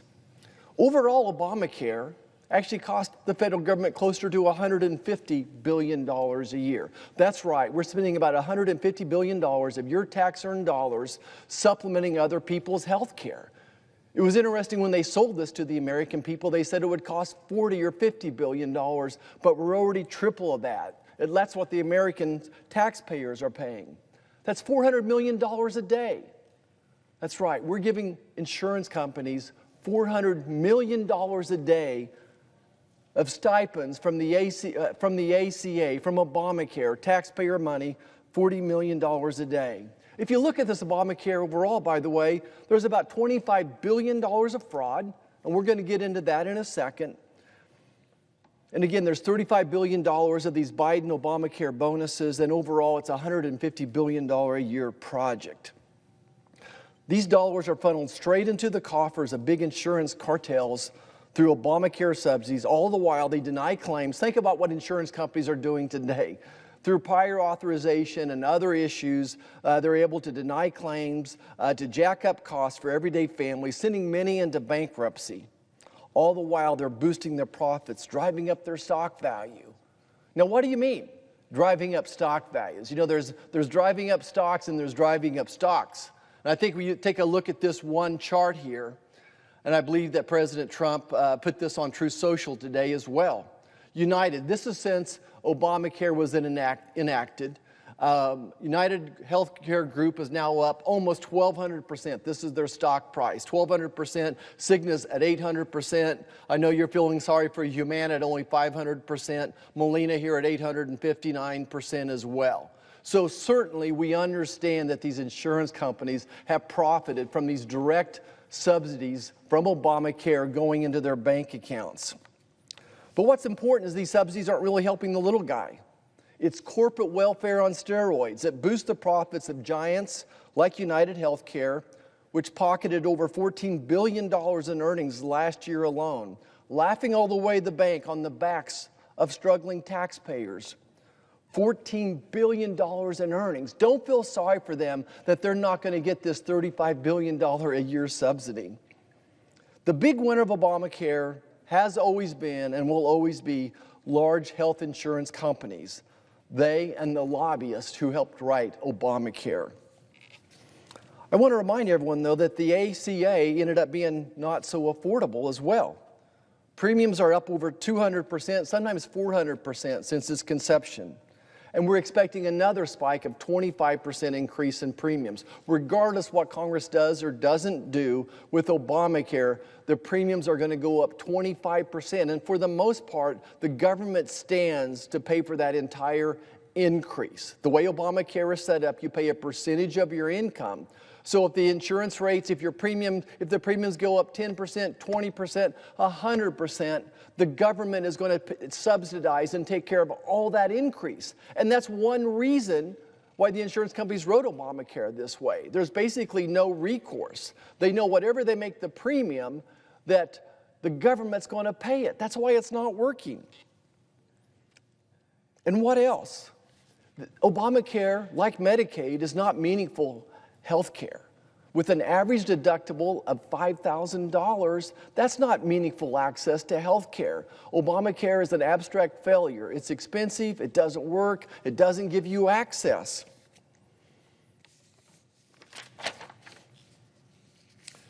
I think everything I've said so far is undeniable, it's unarguable, it's factual. But I want to turn now is to think about goals. Goals that Republicans, Democrats, Americans would have when it comes to health care. Republicans want every American to have meaningful, affordable access to health care. And a $5,000 deductible for people at 200% or 300% of poverty level, frankly, does not give you meaningful access to health care. I want to turn to talk about fraud just a little bit more. Get this. 35 to 40% of Obamacare recipients that are enrolled in Obamacare never file a claim. Let me say that again. There's 24 million people on Obamacare. 35, 40% of those people never file a claim. These are ghost people. They don't even know they're on Obamacare. They've been falsely enrolled in Obamacare. Now, some people would say, "Oh, but there's always some people that don't file a claim." It's usually more like 10%. More like 10% of people in a pool of insurance products are not filing the claim. In this case, it's 35 to 40%. And overall, I think we could say that this group of people in Obamacare is a high-risk group. Big cities like Chicago have pushed people that took early retirement, have pushed them onto Obamacare. These are typically sick people that have been pushed off other plans and they went towards Obamacare. And trust me, I want to address that. That's why we need a high-risk pool that would address those types of folks as well. But the point here is that some 10 million people on Obamacare are not using it, but the federal government is getting the entire premium paid. The insurance companies are getting the entire premium paid by the federal government. So 10 million people, a premium every month. It's like a slot machine going to big insurance companies. So what's the solution? Instead of giving money to insurance companies, let's give it to the American people. Let me say that again. Instead of giving money to the insurance companies, let's give it to hard-working Americans. What a novel idea. Let's turn patients into consumers once again by funding some type of a HSA or a flexible spending account. Call it what you want to, but instead of giving the insurance companies dollars, these premium dollars, let's give that money to hardworking Americans. I did miss one point I wanted to make when it comes to fraud, Mr. President. In addition to address those people that are not that are ghosts, there's ways to fix that, real simple ones. Number one is to have some type of meaningful ID. Right now, basically, you could give an insurance peddler out there just your name and your birth date, and they can enroll you. They need to go through the same type of regimen that it would take, say, to enroll for Medicare. There's biometrics that we can use as well. But in addition to that, all we would have to do is have a monthly payment. And I understand, it doesn't have to be a lot. You're at 150% of poverty level, you don't have a lot of money. But if there's a there's a $20 payment coming out of your Apple Pay card once a month, you would see that every month. And if you didn't know you were enrolled in something, it would force you to call this company and say, "Hey, I didn't sign up for this." And we need the highest enforcement levels when people are frauding the federal government like this as well. So let me return now to our flexible spending accounts, our HSAs. Right now, there's about $12 billion every year we're spending on cost share reductions. CSRs, as they're called up here. So we're spending about $12 billion a year on these cost sharing reductions. In addition to that, there's another $35 billion we've been spending on these Obamacare enhanced bonuses, if you will. So our belief is we took both those fundings, the $12 and the $35 billion, and put it on an HSA card, no different than we do with food stamps or all the other federal programs, and use that money then for your out-of-pocket expenses. Couldn't use it on premiums. That would not make any sense. You would use it for your out-of-pockets, your deductibles, your co-pays.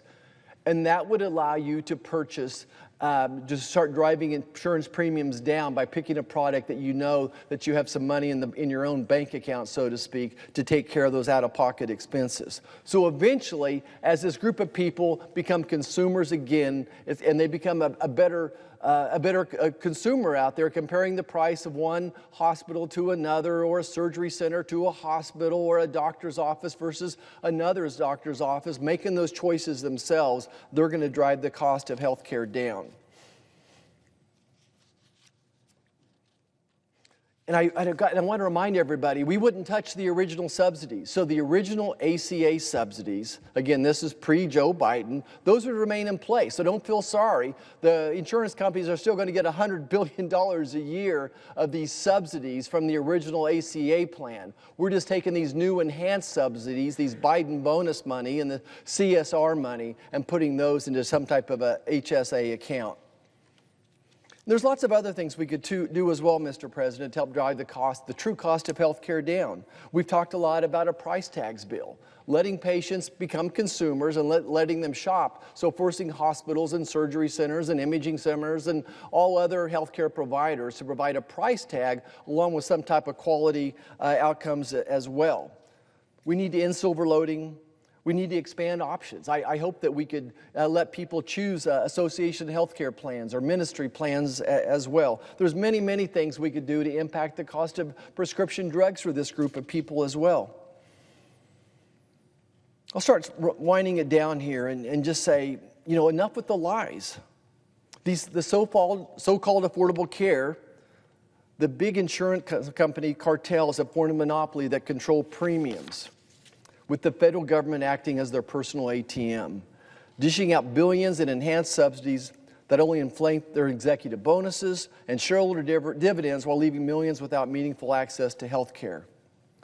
It's time we demand an end to this rigged system where insurance behemoths rake in tens of billions of dollars in revenue, yet rely on some $150 billion in yearly government handouts under the ACA, turning public health into a private profit machine at our expense.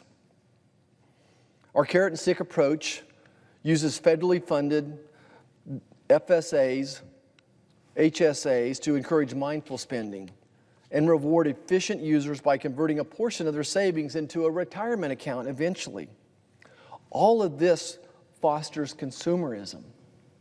If you think about the ACA, we're spending $6,500 a year of federal dollars per each patient, $6,500 per year per patient.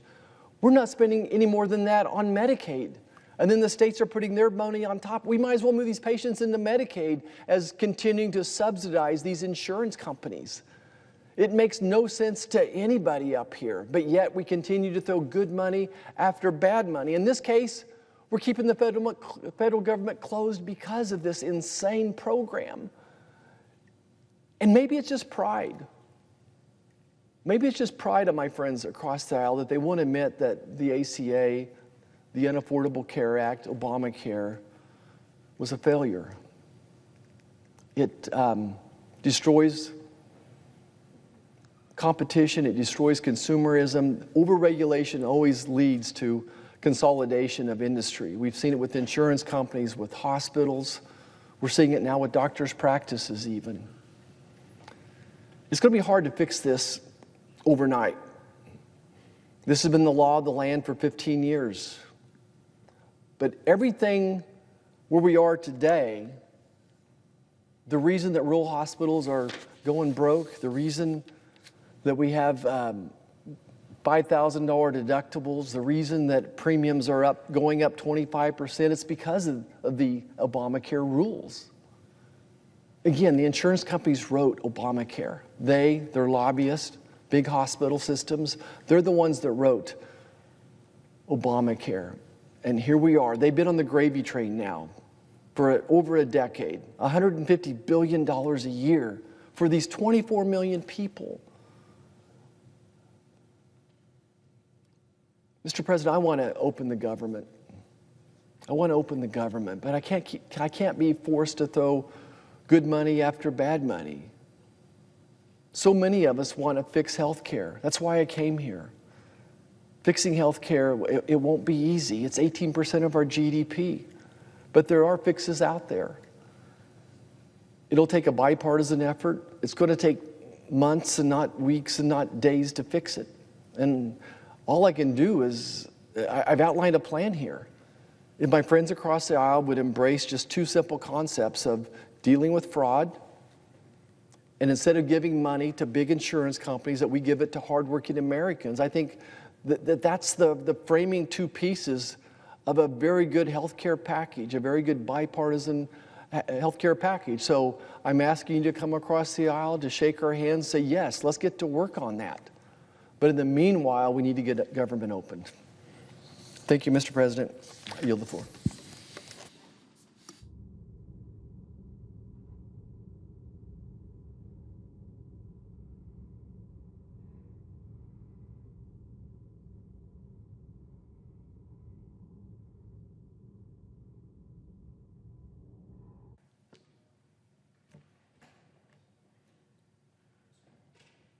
Mr. President. The Senator from Nebraska. Thank you, Mr. President. We are now in the longest government shutdown in American history, 39 days. And all across our country, Americans are paying the price. more than 600,000 federal workers have been furloughed. Air traffic controllers, federal law enforcement officers, Border Patrol and TSA agents, United States attorneys, Capitol Police, and the staff here in this chamber. They show up every day to work, and they're not getting paid. Federal courts are running limited options. SNAP benefits are only partially being issued. Head Start grants, they're on hold. Small business loans are frozen. Aircraft inspections are delayed. Veterans transition assistance is disrupted. National Guard trainings are postponed. Every one of these examples represents real people, hardworking Americans, who are being harmed by this shutdown. 37% of Americans cannot cover a $400 emergency using cash, savings, or a credit card that they can pay off quickly. They need to borrow from their friends or their family. They need to take out a loan, or they need to sell something. And 12% of those folks, they couldn't even pay at all without borrowing or selling. That wouldn't even help them. Mr. President, I want to share a few voices from my constituents in Nebraska. In Okalala, a young farmer who's trying to make ends meet wrote to my office. Even though the FSA offices are kind of open, he is still unable to make advances on his annual operating loans. This is a critical time when land rent payments are due, along with bills for fuel, seed, fertilizer, and equipment. These funds, they were approved months ago. We need to reopen government so our farmers can access that vital assistance. A fire inspector at Offutt Air Force Base who puts his life on the line to keep our troops and nation safe wrote into my office after he missed a paycheck. This is a matter of fairness, respect, responsibility. Government employees are not bargaining chips. The Democrats want to use people like him as leverage. This is not okay. These are not abstract numbers. These are people's lives. A military spouse in Bellevue picked up a prescription at Offutt Air Force Base and was told that she could only receive a 30-day supply because of the government shutdown. She was told to call back in a month and hope they can fill it. A small business owner in Lincoln wrote in that their sales had dropped 47%. Their government customers cannot buy the equipment they need to destroy classified data. That creates a risk to our national security. So this business, they've been forced to reduce staff, and they said they cannot sustain any further delays. Our Main Street businesses aren't asking for special treatment. They're asking for stability. Another spouse of a federal worker who has been called in to continue essential work during this shutdown wrote in after day 24 of her husband not receiving pay for time worked. Their mortgage company and their utility provider, they don't care that the government is shut down. They expect payment. Mr. President, these voices are the heartbeat of America. Farmers, firefighters, small business owners, veterans, public servants.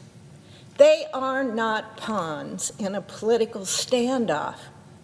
They are people who serve their communities. and they deserve better than this. Every day does not get better for them. The shutdown must end. We need 5 more Democrats to say we care more about people than we do about political leverage. We need 5 more Democrats to join the 3 who have already stood with us. That's all it takes to reopen the government. Meanwhile, Democrats continue to push this absurd proposal, a $35 billion handout to insurance companies that benefits the wealthy, includes no fraud protections, and it does nothing to lower real health care costs. These are so-called COVID businesses, or COVID bonuses. I thought COVID was over. I thought it was done. It is done. They were never meant to be permanent. The Democrats, they did this. They set it up with no Republican votes, and even they put this date on so they would expire. But now they want to extend them, doubling down on a failed system that shifts costs to taxpayers and even subsidizes wealthy families, because there is no limit set on these COVID bonuses. There's no limit set on what a family can earn. There's no limit set on the take-home pay of hundreds of thousands of dollars, and you can get a bonus. Look at this chart. A lot of my colleagues are using it. It shows the huge increase in stock values for insurance companies under Obamacare. Insurance companies are the winners in this scheme that was set up by Democrats. Well, unlike my colleagues on the other side of the aisle, I don't work for the insurance companies. I work for the people of this country and the people of Nebraska. And Senate Republicans are ready and willing to discuss real solutions to make health care more affordable. But Democrats must first open the government. Mr. President, the American people deserve a government that works. They deserve leaders who put service above politics, people above partisanship, and common sense above the chaos. It is time to reopen the United States government. Thank you, Mr. President. I yield the floor.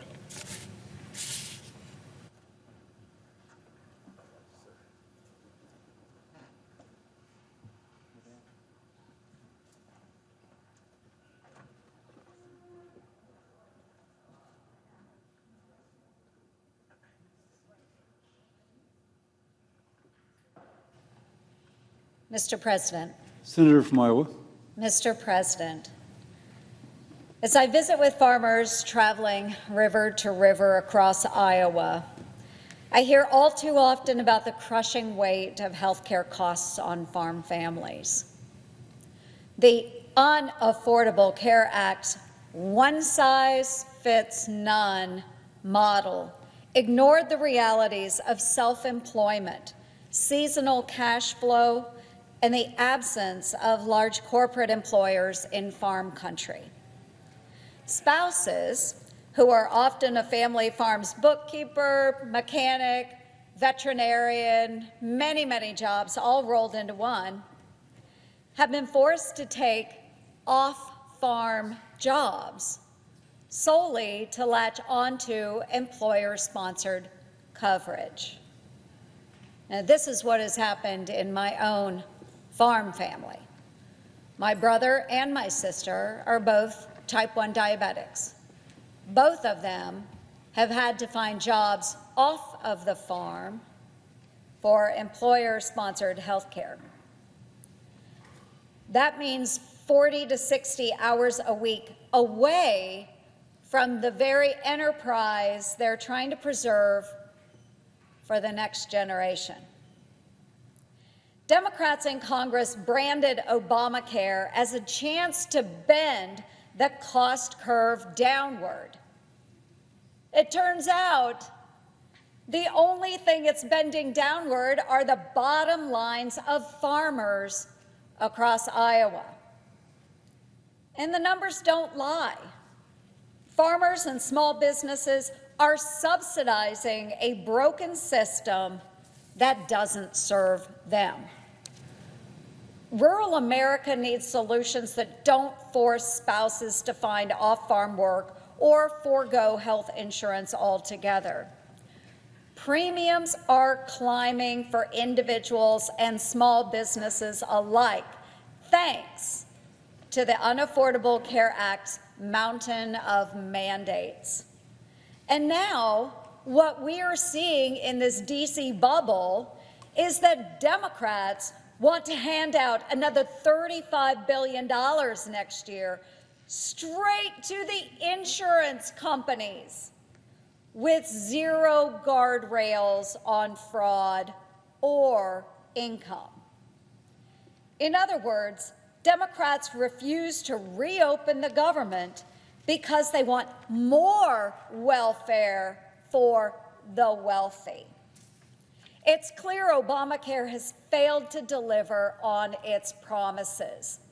I remember President Obama saying way back in the day that Obamacare would drive down the cost of insurance for every family by $2,500 a year. If that were true, we wouldn't be in this situation today. Obamacare has failed to deliver on its promises. The answer isn't pouring more taxpayer cash into a broken system, throwing good money after bad. What we need to do is fix what's broken. President Trump is already working to bring down costs. Instead of extending failed Obamacare and preserving fraud, we can end the waste, return billions of dollars to the taxpayers, and let folks choose from quality options. This is one way we can put patients first. So a number of my colleagues have addressed the shutdown situation as well. And I'm going to veer off on another topic of those federal employees, those air traffic controllers, and for heaven's sakes, our military members that are struggling under this shutdown. Now, many of our military families already rely on SNAP to provide food for their families. We have 1,900 Iowa Army National Guardsmen that are serving across the Middle East today. They are deployed. They have left their civilian employment only to go into a deployed situation where they don't know if or when they will get their next paycheck. Their families in Iowa are struggling right now. They are out there serving for all of us. My daughter is also a soldier in the Army. And at the beginning of the government shutdown, she had the really awful position of having to sit down with her soldiers and counsel them on where they could go to find loans to help their families during the government shutdown. Many of the employees here have had to do the exact same thing. What does it take to get through this government shutdown? It's a simple yes vote from our friends across the aisle. They have shut the government down.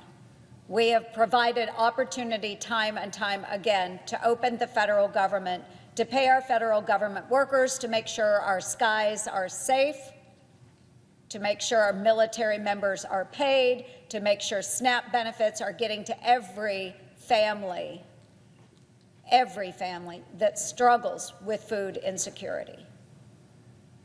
All it takes is a yes vote.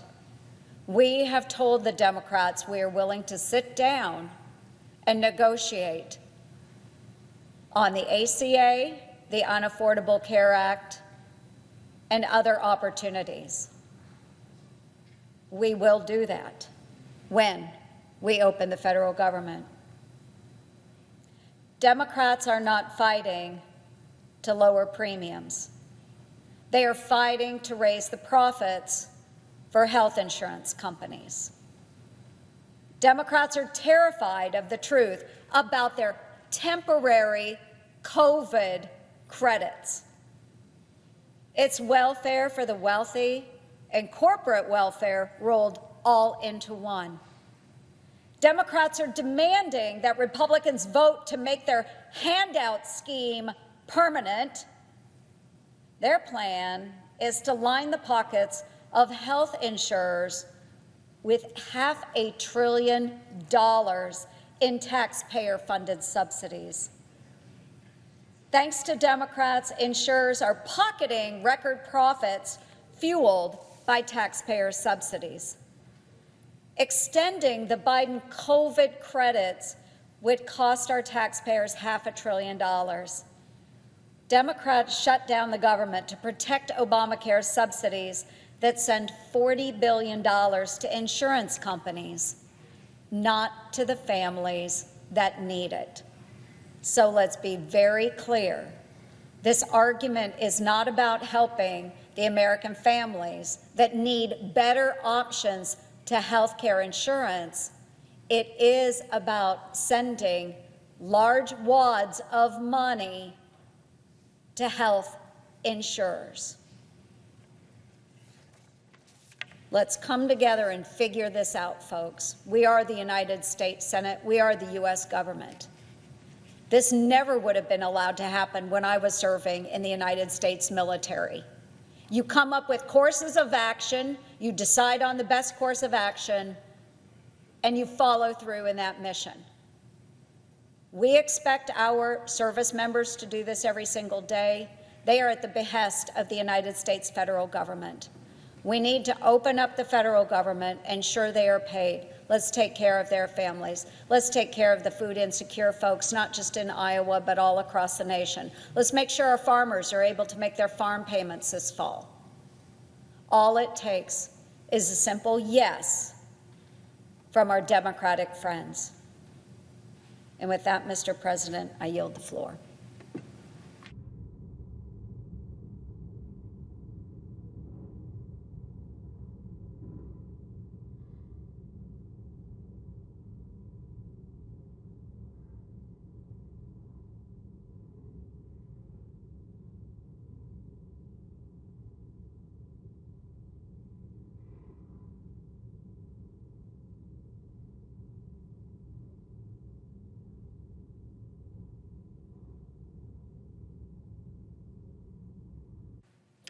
Mr. President.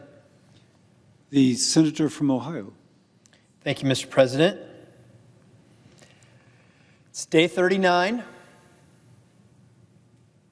Day 39 of the government shutdown. Some of us are here working over the weekend. I want to thank all the staff, all the people who work here at the Capitol who are not getting paid.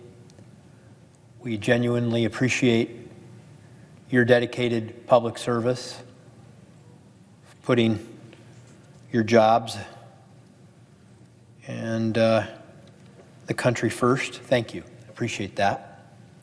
I know that there are a number of people across the country that are probably pretty peeved off today. There, we'll use that word. Pretty upset about how this government shutdown is affecting them.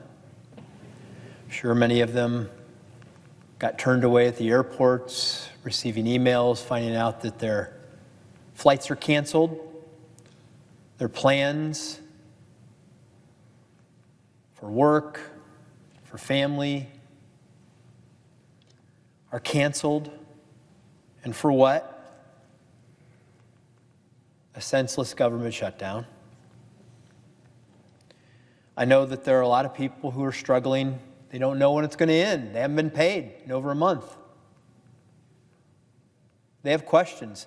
The members of this body, we ask each other, well, when is this going to end? None of us know. Imagine the people out there across the country who have lives that they're trying to figure out. They have no idea when this is coming to an end. I feel for them. And then the people who struggle the most, people low income who don't know where their SNAP benefits stand, whether this will go on for another week or another 3 years, since it's about standing up to Donald Trump, however long that will take to, I guess, share that lesson. But 14 times I have voted, as have many of my colleagues, to keep the government open, solve this problem, move ahead. Soon, I believe we'll be having the opportunity to vote a 15th time. This one may be a little different. To extend a clean CR that would run till the end of January, along with perhaps some of the appropriations bills that have already passed this chamber on a bipartisan basis. Perhaps the 15th time we can convince 5 more of our Democrat colleagues to go along with us. But I always choose to be an optimist. I saw the minority leader on the floor earlier today. They, in their proposal, allegedly, even though we haven't seen the written, they say they have a clean CR. We have a clean CR. They don't have a clean CR but they have a clean CR with one exception, a demand, an impediment as it's become, of the extension of the Biden COVID bonuses. That is the difference between what we have offered and what they have offered. And really what it serves as, it has over the past 4 years, Democrats implemented this. They set the expiration date for 2025, but it was a COVID bonus. It was supposed to be temporary, but really what it was a bailout of a failed Obamacare system. But that's what they're holding out over. Let me tell you what that is, what that means, what's inside of it, why the American people should have concerns about it. Healthcare inflation in this country is double of what consumer inflation has been since Obamacare got enacted. In the 21st century, healthcare is the #1 driver of inflation in this country. So I hope we want to get at the cost and the cause of what's affecting the unaffordability of healthcare in this country. Healthcare has increased since Obamacare started by 6% a year, while overall inflation has been 3% or less. But I want to dig in a little bit over the impediment of the Biden COVID bonuses. First of all, the way they're structured, there is massive fraud. With 0 premiums and an incentive, because the money goes directly to the insurance companies, is to sign up people, phantom enrollees. No one knows who they are, where they are. The premiums go right to the insurance companies, not to the individual. And what has that done for insurance companies? Well, you can see here. This is what Obamacare and then the COVID bonuses have done for the insurance companies. Record profits. Record profits. During this period, while we've seen the stock performance of health insurance companies go up by 600%, the Dow Jones Industrial has gone up by 300%, double. Insurance companies have double what the rest of the American economy has done. The other part of these subsidies that are problematic is that there are no income caps. We're not targeting these resources at people who are struggling to pay. We're giving them to everyone that wants them. So I've listened to my colleagues, the gentleman, chairman of our HELP committee, Dr. Cassidy. He's talked about this at length. I've heard others talk about that there is a bipartisan way to do this. There is a thoughtful way to make sure that these efforts are focused on consumers and not on the insurance companies. So there are valid disagreements and substantive disagreements about why the Biden COVID bonuses are bad. But that absolves nobody, no one, of the responsibility to continue to work on resolving the inflationary costs of health care to the American consumer that have come since Obamacare was implemented. I wasn't here for it. I have no pride in ownership,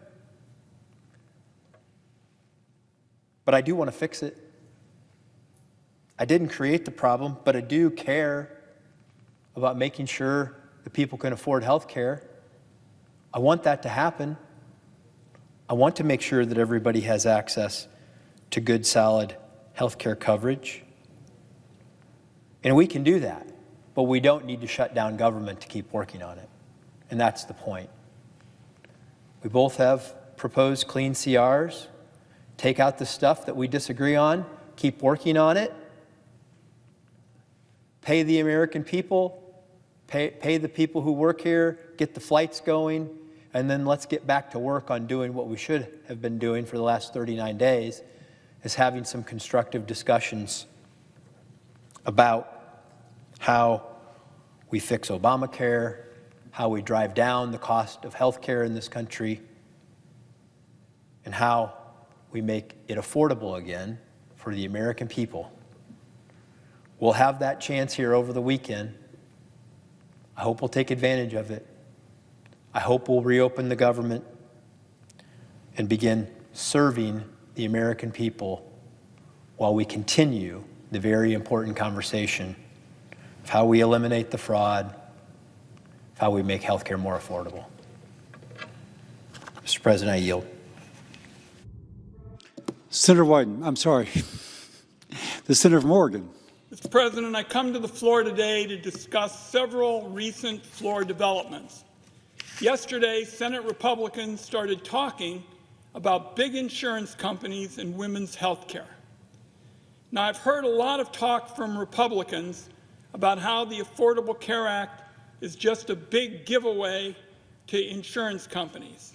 I'd ask any Republican who accuses Democrats of bailing out insurance companies to talk to a small business owner in their state who fears that if they don't have the tax credit next year, I repeat, next year, those small businesses won't be able to keep their doors open, run their business, pay their employees, and pay for health care.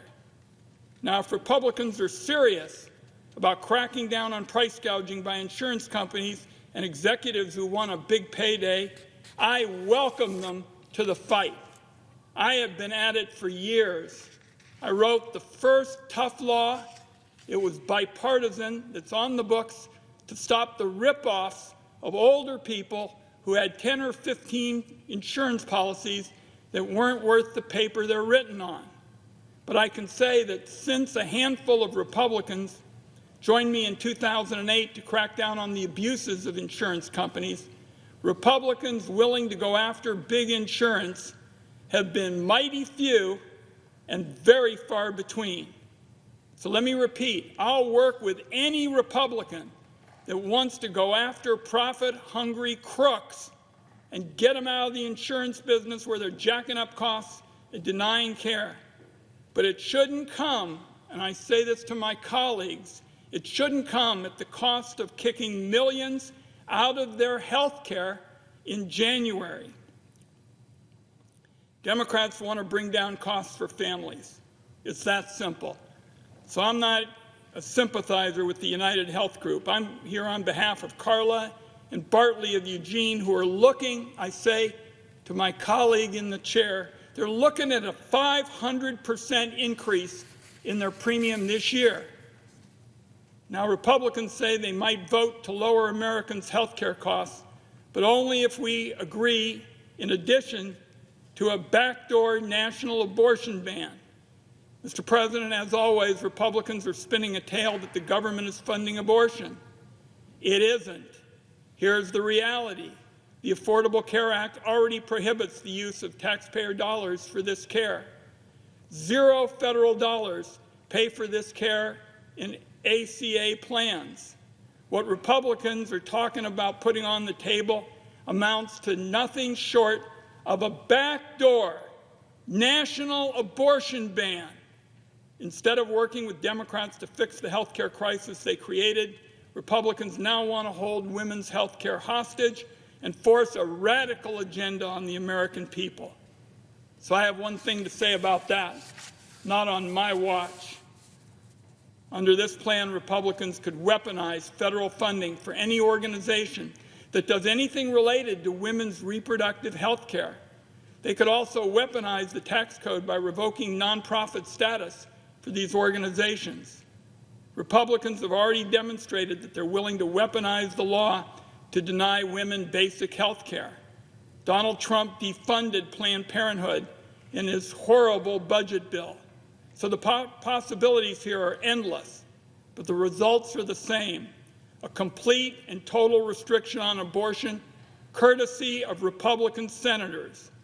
They've been laying the groundwork for decades, and now they're pulling out all the stops to do it.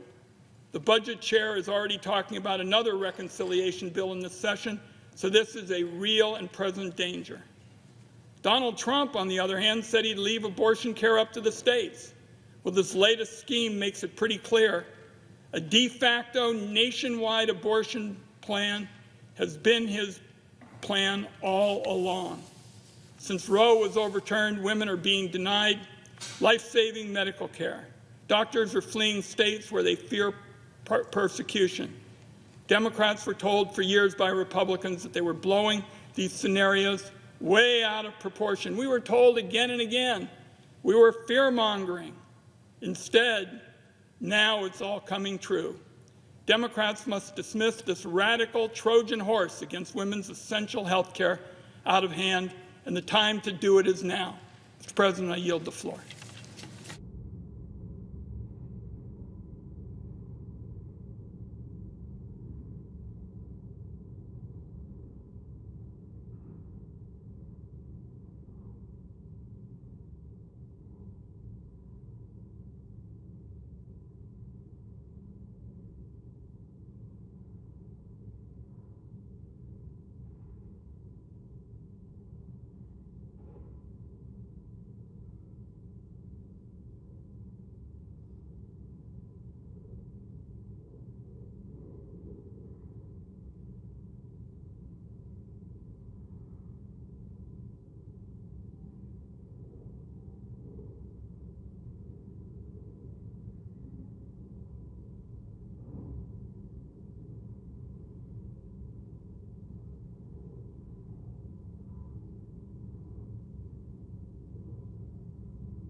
President.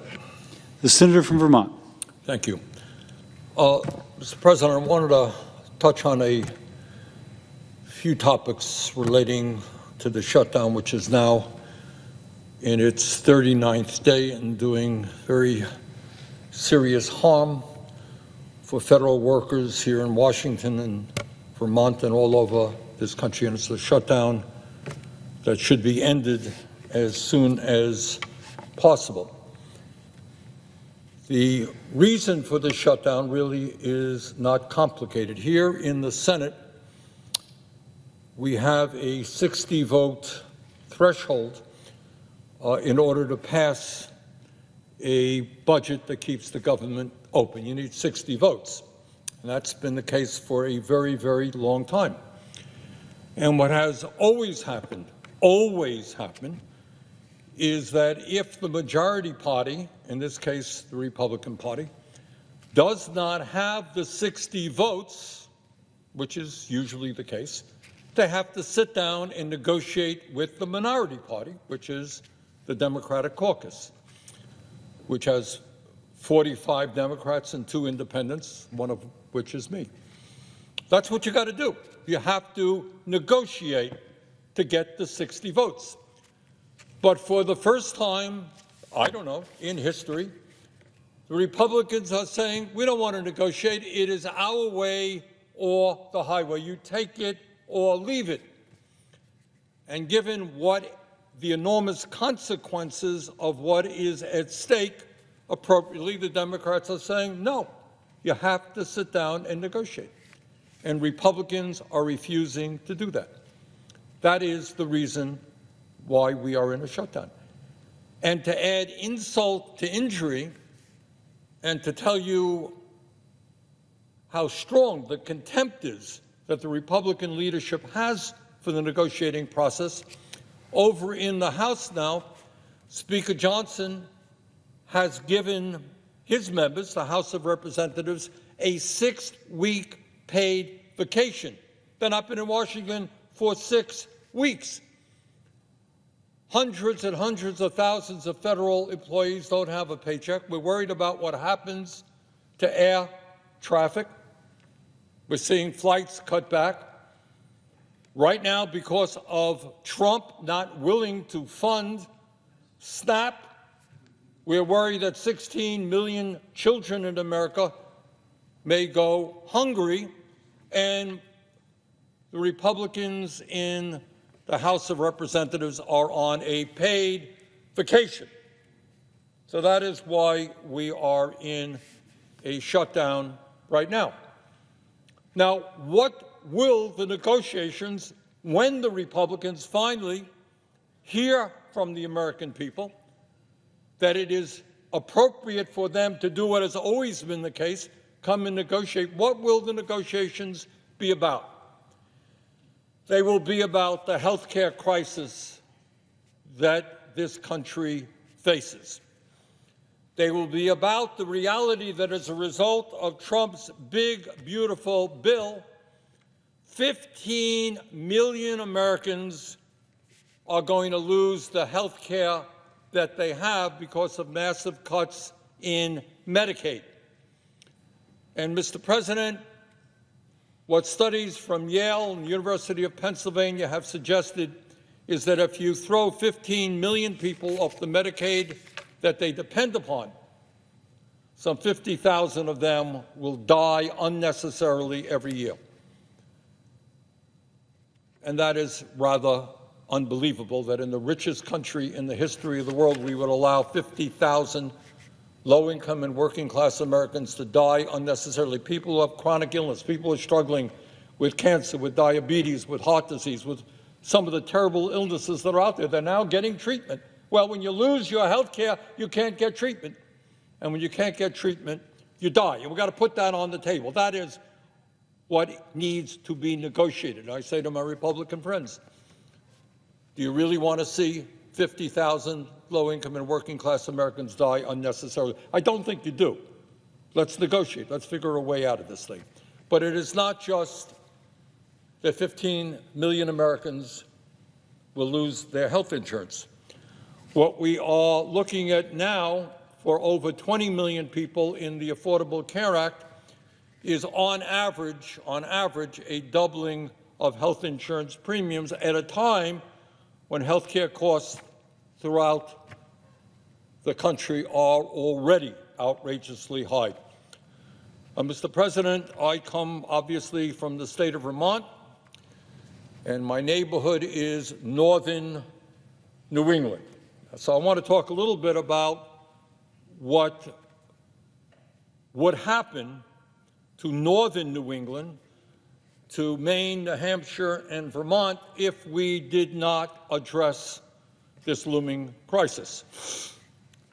In Maine, some 60,000 people in a small state would be thrown off the health care they have as a result of these massive cuts to Medicaid.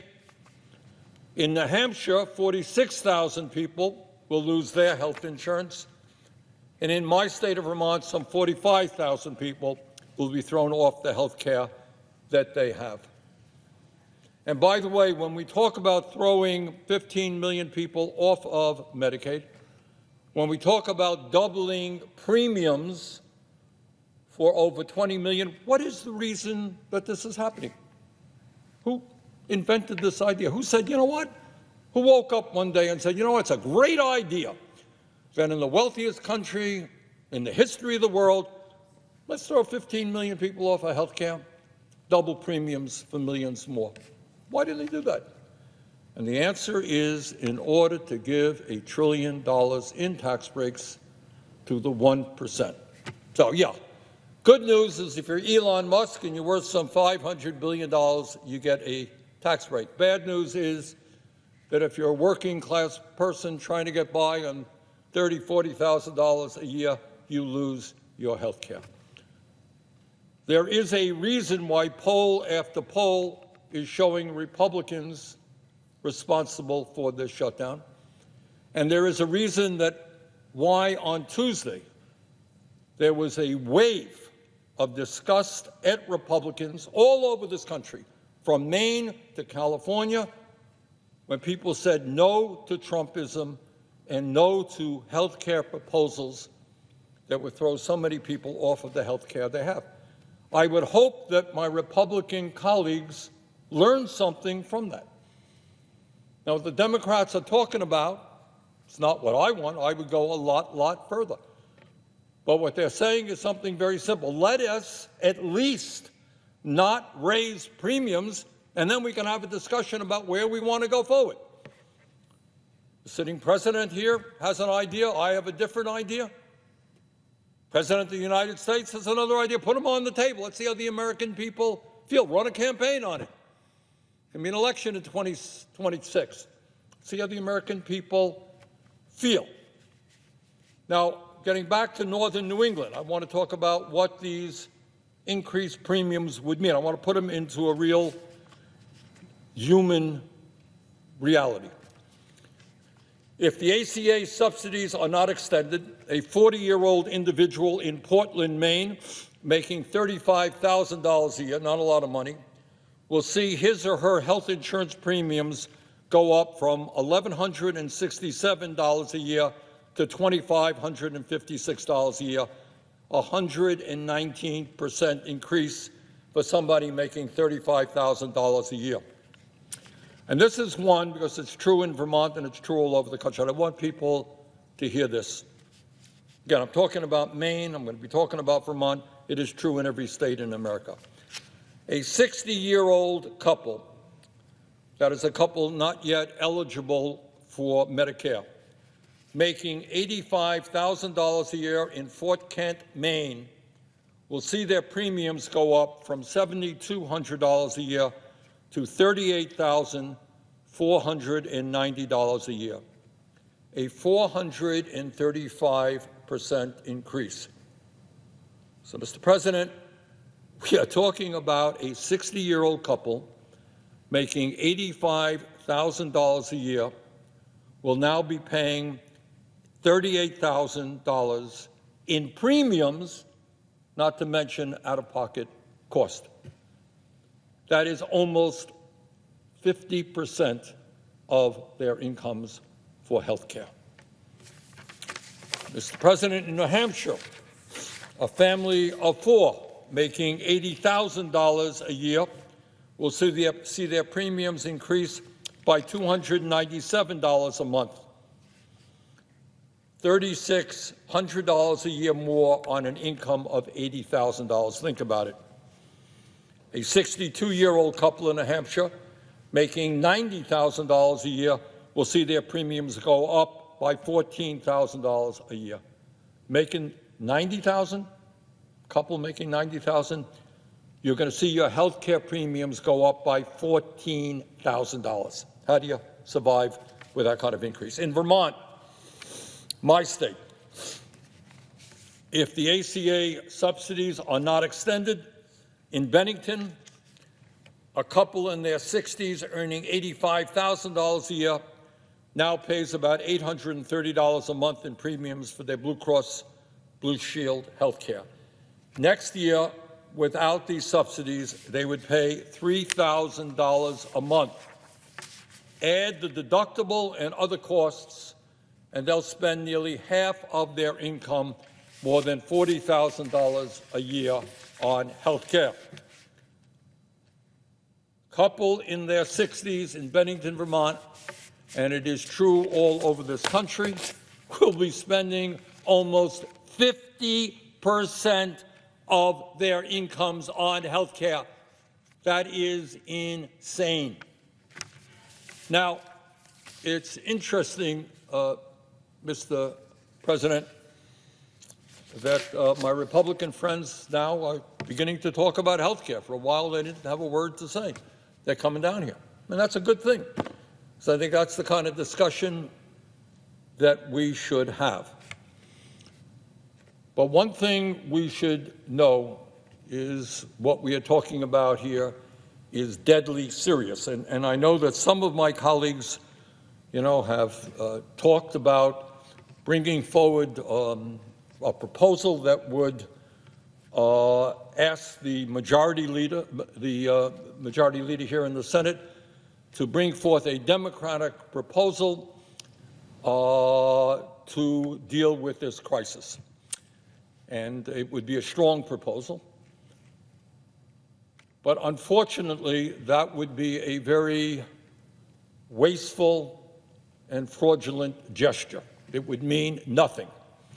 Because no matter what happened with that proposal here, and I don't know that it would pass, I suspect some Republicans might vote for it, it wouldn't matter one bit, because unless you have the commitment of the Speaker of the House that he will support it and that the President of the United States will sign it.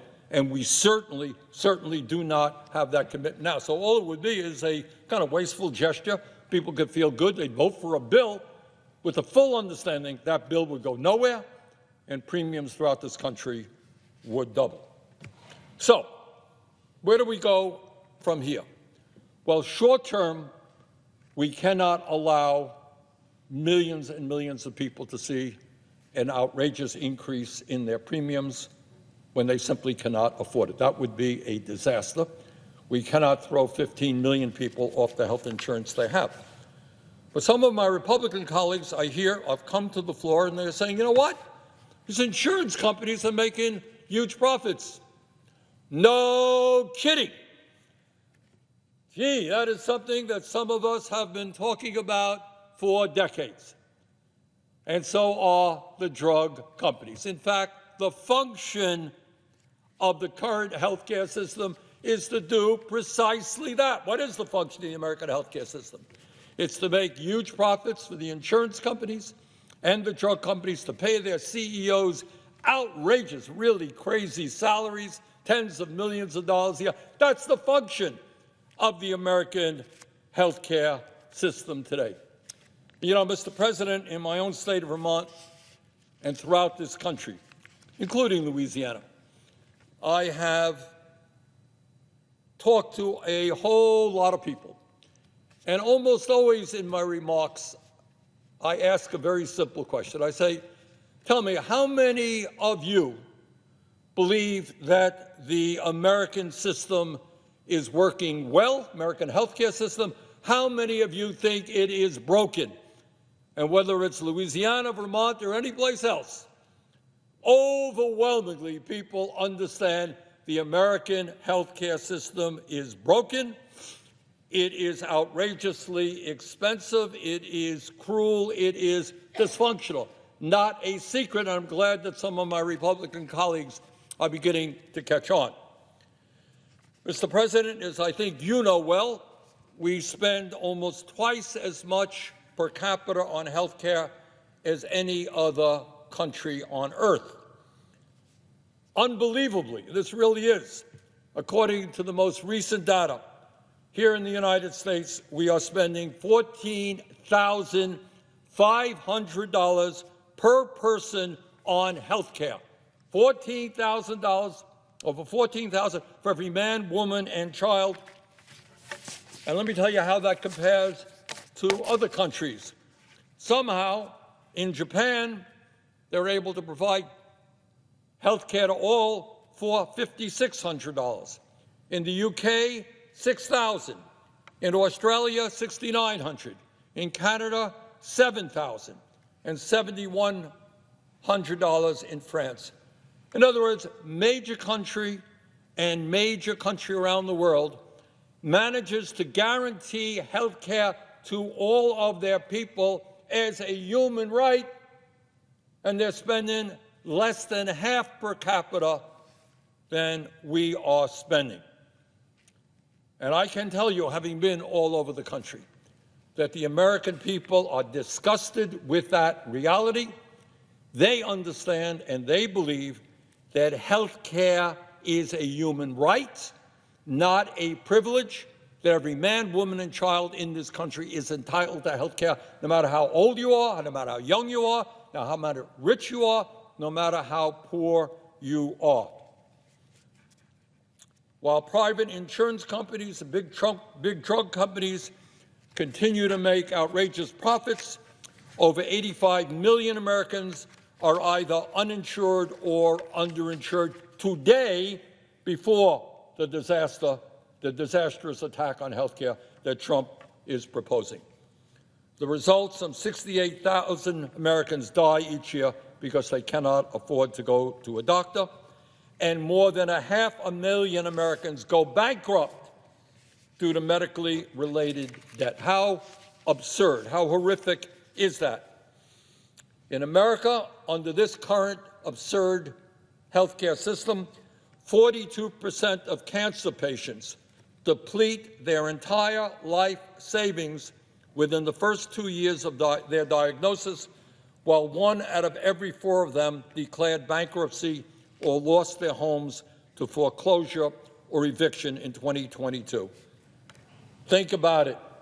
It is bad enough to get cancer. It is beyond horrific to understand that your family is going to be financially ruined as a result.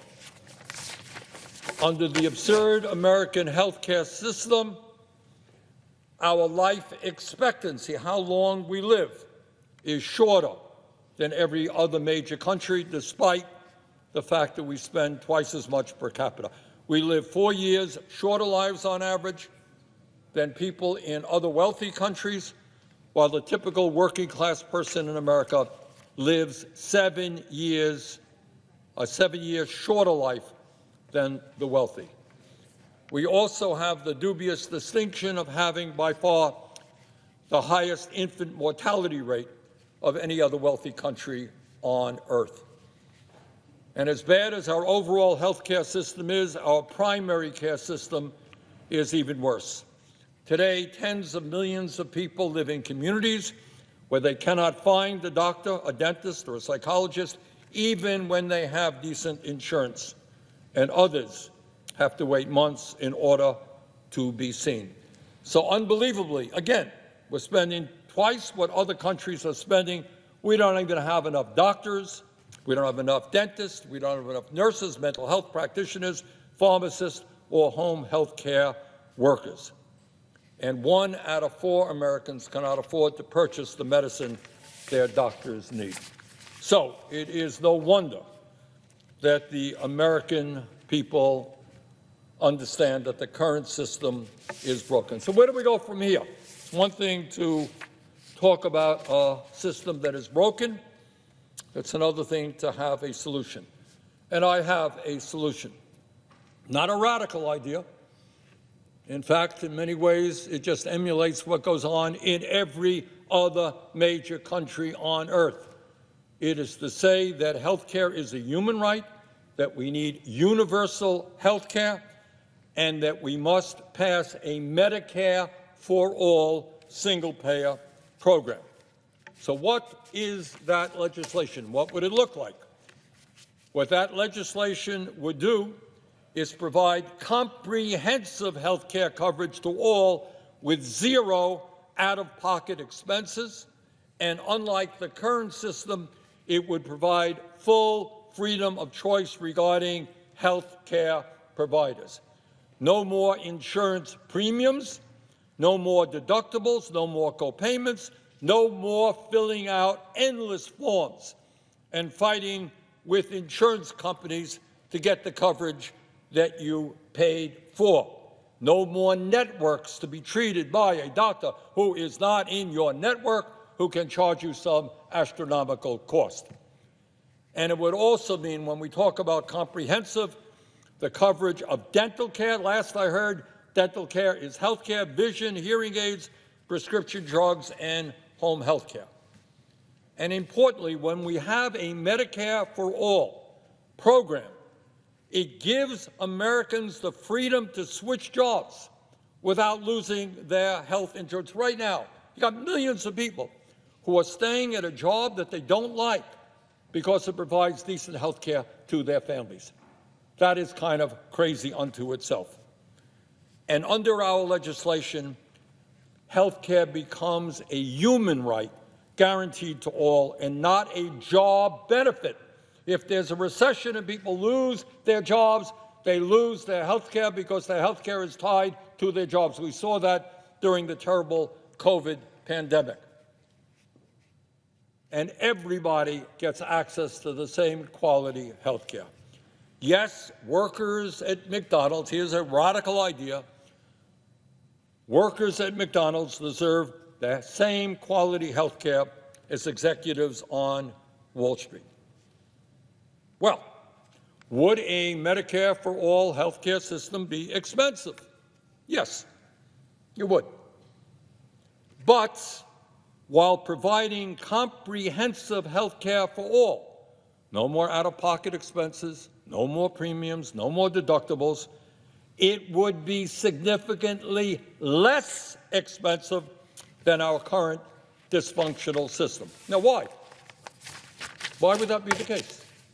Well, because it would eliminate an enormous amount of the bureaucracy, profiteering, administrative costs, and misplaced priorities inherent in our current for-profit system. Now, the function of the current system is to make profits for the insurance companies and the drug companies. That's what this system is about. And built into that system is all kinds of disincentives for quality and inexpensive care. In fact, the Congressional Budget Office has estimated that Medicare for all would save the American people $650 billion each and every year. On the Medicare for all, there would no longer be armies of insurance employees billing us. Go to any hospital in Alabama or Vermont or any place else. Go down in the basement. You know what you're going to find? Not doctors, not nurses, not people who provide health care. You're going to have people billing you, people hounding you for your late payments. Those people are not contributing to making us healthy. They are part of an administrative system that is costing us huge amounts of money. When you have a simple system, health care for all, publicly funded, it not only substantially reduces administrative costs, it would make life a lot easier for patients, doctors, and nurses who would never again have to fight their way through the nightmare of insurance company bureaucracy. So, right now I am glad that my Republican colleagues are finally being forced to actually talk about health care. I am not impressed by some of the ideas that they have brought forth, but at least it's a discussion. So let me propose what I think is the way out of this shutdown. It ain't complicated. Overwhelmingly, people who consider themselves Democrats, consider themselves Republicans, consider themselves independents, do not want to see these ACA subsidies ended. Not complicated. They don't want to see a doubling in their insurance rates. And by the way, if you end these subsidies, it impacts Republican states more than Democratic states. So people don't want to see it. Is the Affordable Care Act the long-term solution to health care in America? No, it is not. So why don't we do something simple? Why don't we just extend these ACA premiums so we don't double premiums for millions of people? And then why don't we have a discussion about where we go forward on health care? All right? I think that is a common sense solution. So, Madam President, I think I've solved the problem here in the 39th day of the shutdown. Let us have at least a one-year extension. Let's have a debate on health care. Let's involve the American people in health care. Let's put our federal employees back to work with a paycheck. Thank you all. I yield the floor.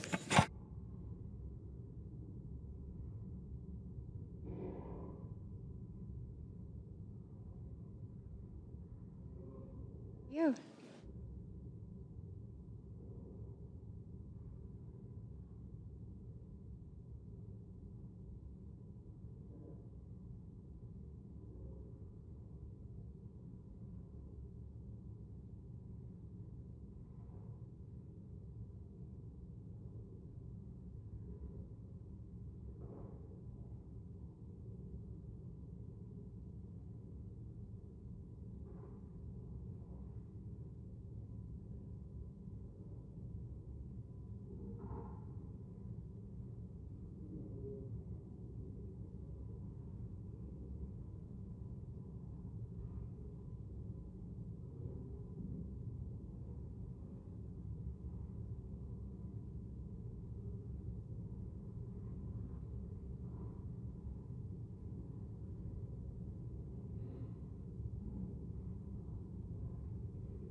The senator from Louisiana.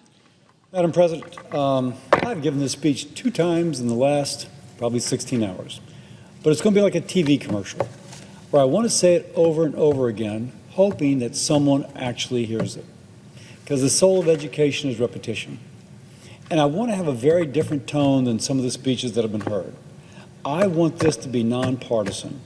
I want this to be, if you will, a plea for moving beyond our kind of camps we've been in into something that can end the shutdown and actually benefit patients. So, if to open the government, we need to talk about health care, then by golly, let's talk about health care. We have an affordability crisis. Families are being pounded by the cost of everything, including insurance. So how can we make it more affordable? By the way, I'm a doctor. I practiced in a public hospital for the uninsured for 20 years. Many of my patients were middle income, but they could not afford either the insurance or the health care they were receiving. I know the impact this has on a family budget. But if we're going to solve this, we have to put down the ways that we've kind of become entrenched, just like trench warfare. We're going to win. We're going to make them do the white flag. We're going to continue to take our same tired arguments and fight each other until we wear the one down. Well, the people who are casualties, the collateral damage, if you will, are the American people. We need to have creative thinking, but one in which people are willing to move beyond the way they've ordinarily thought. So, the Affordable Care Act attempted to make health care affordable by throwing more money at insurance companies. The enhanced premium tax credit is the latest example. Next year, it'll send, if it's restarted, it'll send $26 billion to insurers to not lower the cost of health care, but to paper over the premium increases that are part of the increased cost of health care. That doesn't make health care cheaper. In fact, if you don't have one of these policies, it could contribute to inflation. And if you're not getting the subsidy and you're buying individual insurance, your policies are definitely higher. This is actually working against the financial interests of many American families. Oh, yes, if you're getting it, it papers over the increase. I would argue, though, there's a better way to do it. Instead of paying insurance companies to manage our money, why don't we trust the American family with a pre-funded federal flexible spending account? Now, first, let me make clear. This is Bill Cassidy speaking. I'm not advocating for the president, although I will note that he now supports this, nor for John Thune. I am the chairman of the Help Committee, and we will be having a hearing soon on these issues. I will make that announcement right now. But I'm not speaking for anyone but myself in a nonpartisan way, trying to convey to colleagues on the other side of the aisle there's another way to get to a solution that gets out of this shutdown and actually lowers costs as opposed to just papers them over. Now, here's the problem. Under the enhanced premium tax credit, not yet. Under the enhanced premium tax credit, it doesn't matter how much health care costs. Because if it costs more, the insurance company just increases the premium and passes that increased premium bill to the federal taxpayer. It actually is almost inflationary. There is no incentive for the provider to keep the cost lower because the cost is just passed on to the subsidy, which is increased to meet the higher cost. Like putting a Band-Aid on a broken bone. You're not fixing the fracture, you're just covering it up so no one can see that fracture. So we're not dealing with health care costs, we're just covering it with higher subsidies. Let's actually fix the fracture. Let's fix the broken bone. And of course, the way to do that is to support the patient, not the insurance company. Now, by the way, insurance companies are important. I'm not going to join the bashing, but I do think it's better if we give the money to the family as opposed to the insurance company. Now, I will say, though, many of my colleagues want the status quo.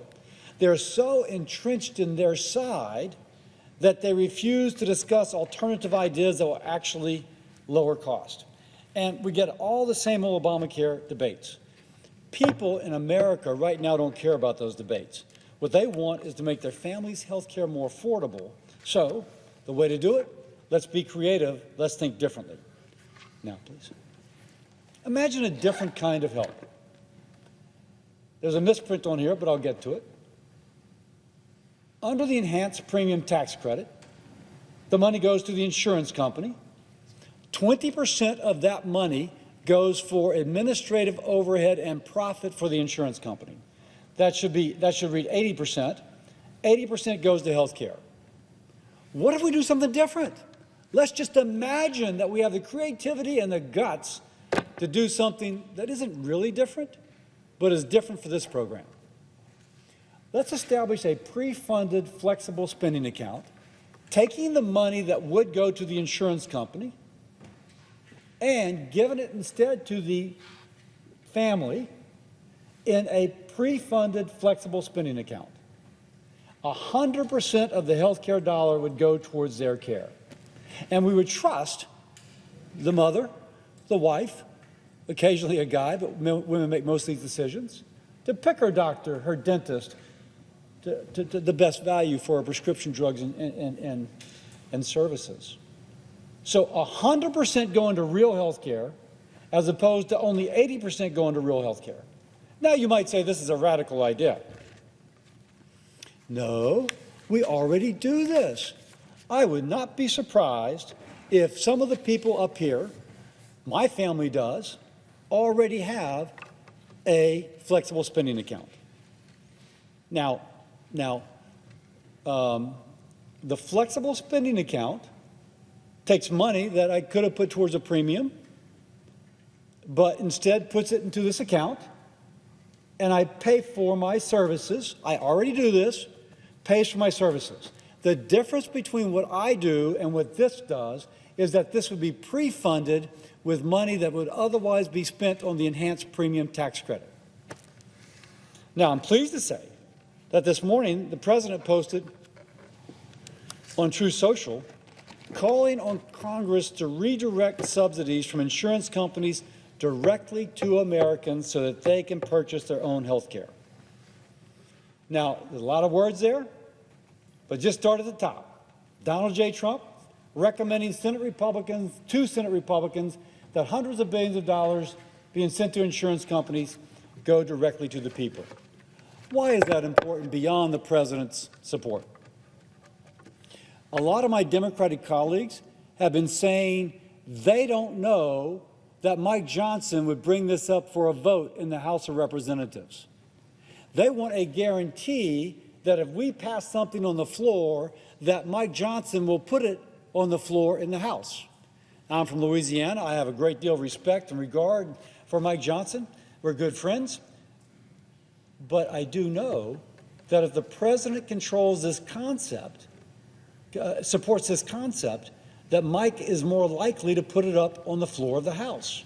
If what you want is a guarantee to get a vote on the floor of the House, the President's support for this concept makes it more likely that that happens. I thank the President for his support. By the way, I'll also say, after the President spoke to this, after I spoke to this last night, we got immediate criticisms from people saying, oh, you want to give everything that we're giving to the insurance companies to the American people. Not a bad idea, but let's just say, this is not the total premium going to the insurance company. The insurance company still provides the basis for things like car wreck or if you get kidney failure or heart failure. This is that portion that would go to an enhanced premium tax credit and instead would go to the family to make their choices as opposed to the insurance company to make their choice for them. Now, if this still seems too complicated, I'm going to tell you why you can trust in it.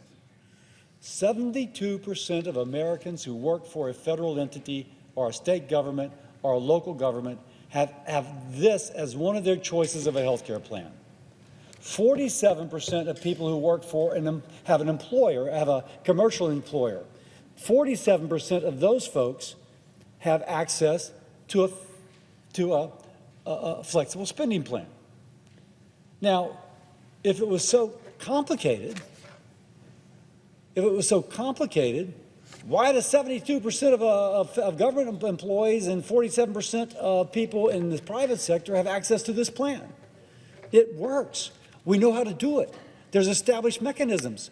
In fact, I have my plan through what is called the Small Business Exchange, about an Obamacare exchange through the federal government.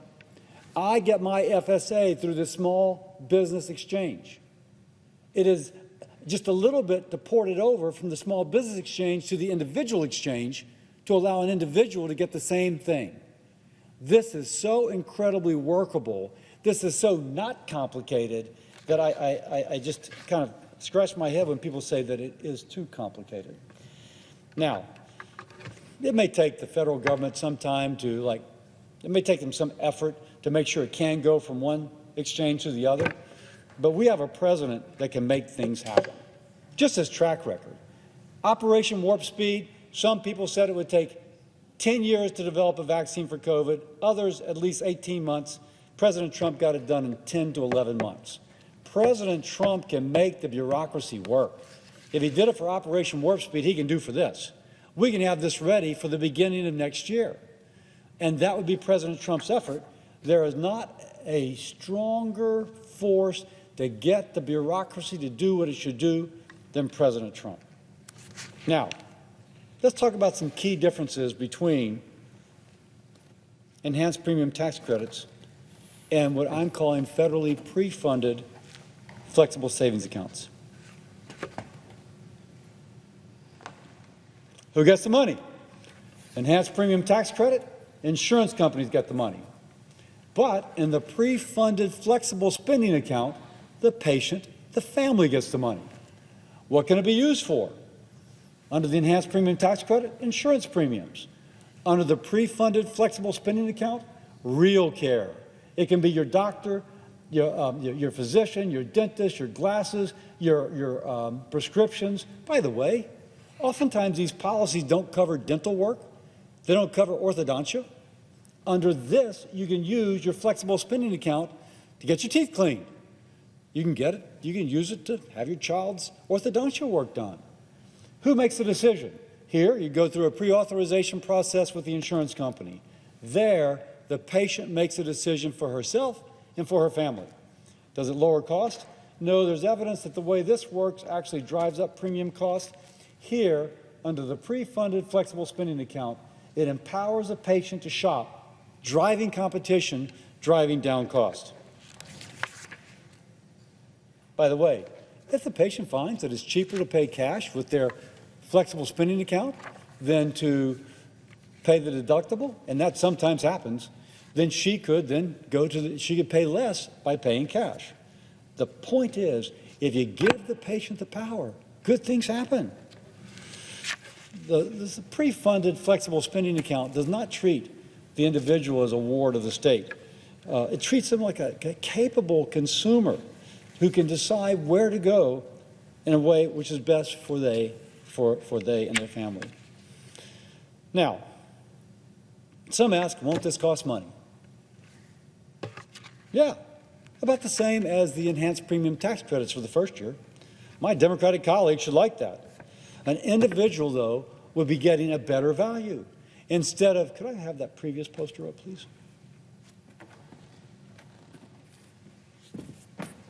Please. Again, mind the typo, but instead of only 80% of the money going for health care, under the pre-funded flexible spending account, 100% of the money that we're putting up is going to pay for real health care, your dentist, your physician, your prescription drugs, etc. 100%, and over here only 80%. And she makes the choice. The choice is not made for her. Now, as I conclude, let me point out a real irony. And I've not wanted this to be partisan at all. I am asking for Democrats and Republicans to come together and find a solution to reopen the government, to pay the people who have been working, and to make sure that those people traveling over Thanksgiving actually have an airport that's open that they can go to. So let's just move beyond our trench line, and let's actually think creatively, and can we give just a little bit to find something which benefits the patient, but may also get us out of this situation? I think the American people are as mad as hell, and they're not going to put up with it anymore. We got to be responsive to that. It's the right thing to do. But let me conclude by pointing out the irony. These enhanced premium tax credits, they're a direct result of a workaround to a portion of Obamacare that was not fully implemented. So Democrats are fighting to keep something which is a workaround for something that Republicans formally objected to. And frankly, Republicans are kind of supporting something that is in line with what Obamacare tried to do. The roles have been flipped. But because one side proposes it, the other side reflexively objects. Let's just stop that. Why don't we just say right now we're actually going to listen as opposed to automatically object because the other side puts it up. So the choice is before us.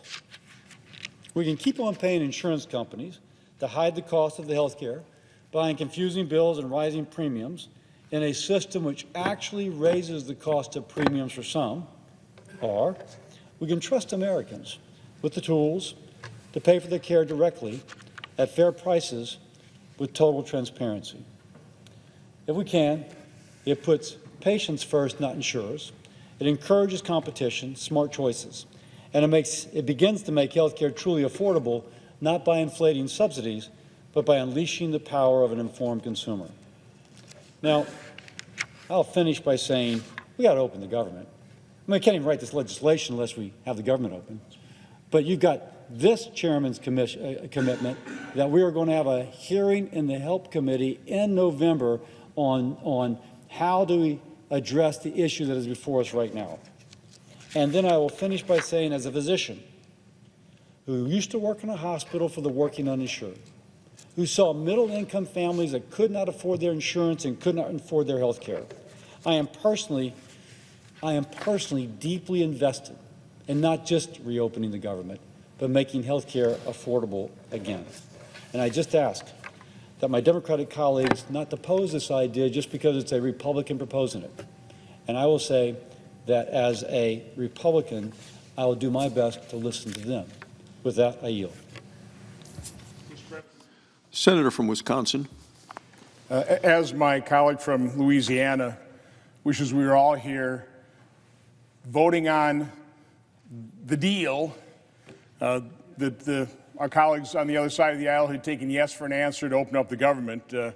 I wish that's what I was on the floor here today to do.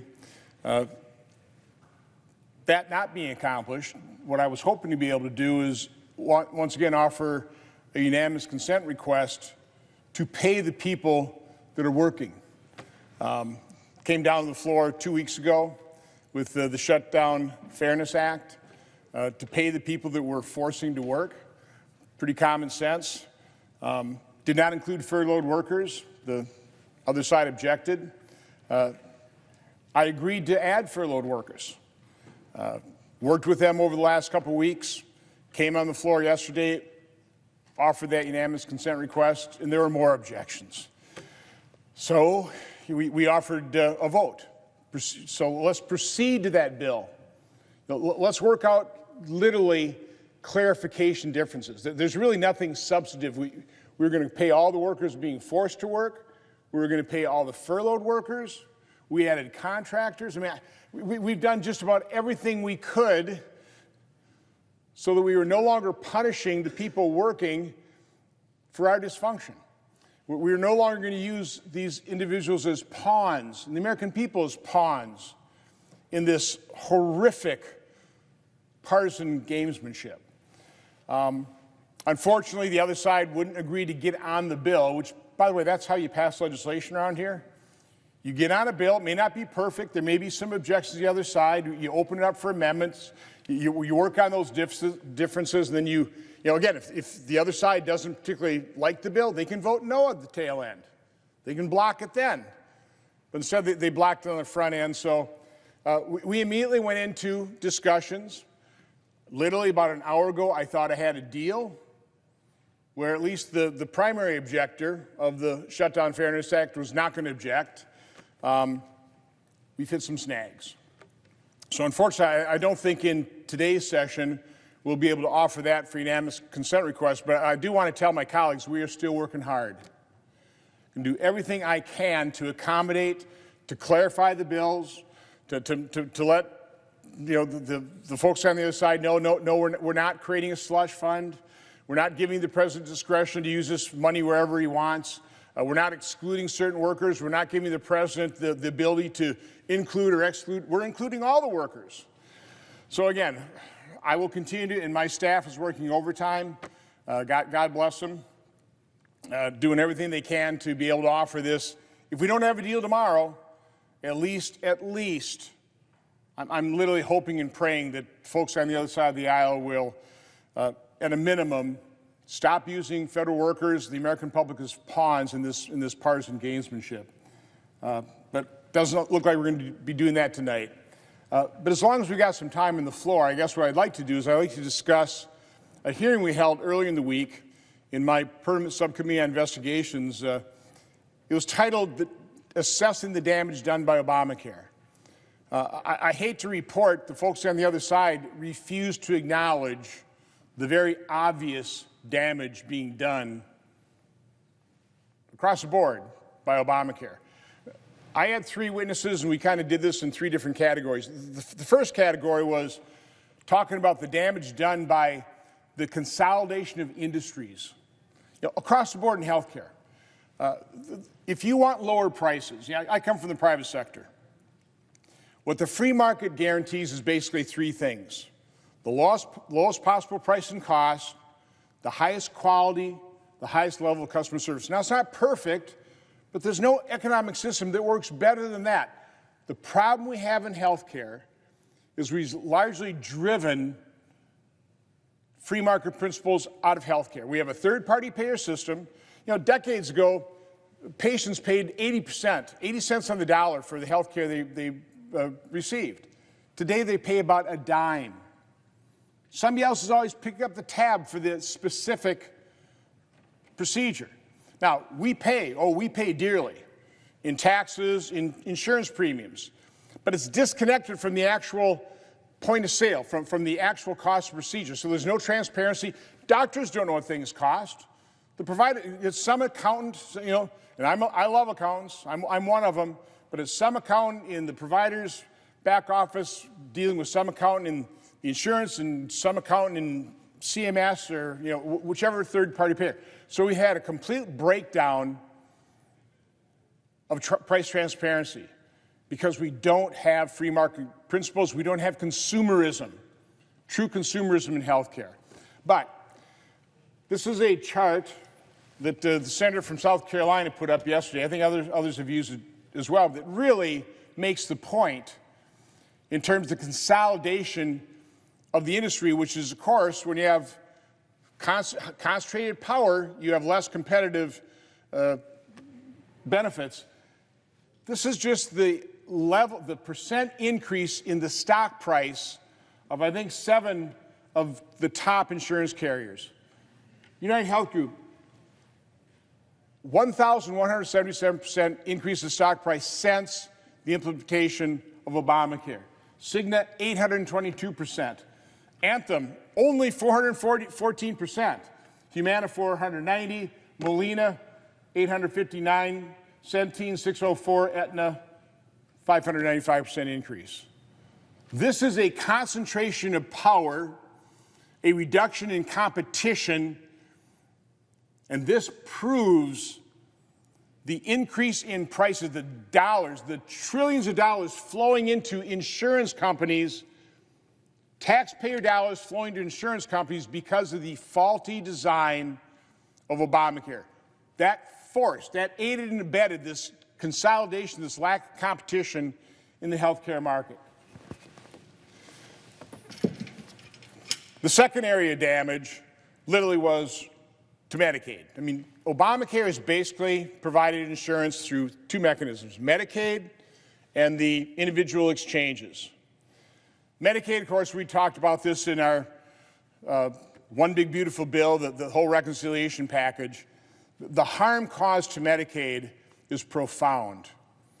By allowing states to sign up able-bodied, single, working-age adults into Medicaid, that wasn't the main abuse. The main abuse is we reimbursed those states for every dollar they spent for a single able-bodied adult, they get $9 as a federal reimbursement. That compares to for every dollar spent on a disabled child, the states get $1.33.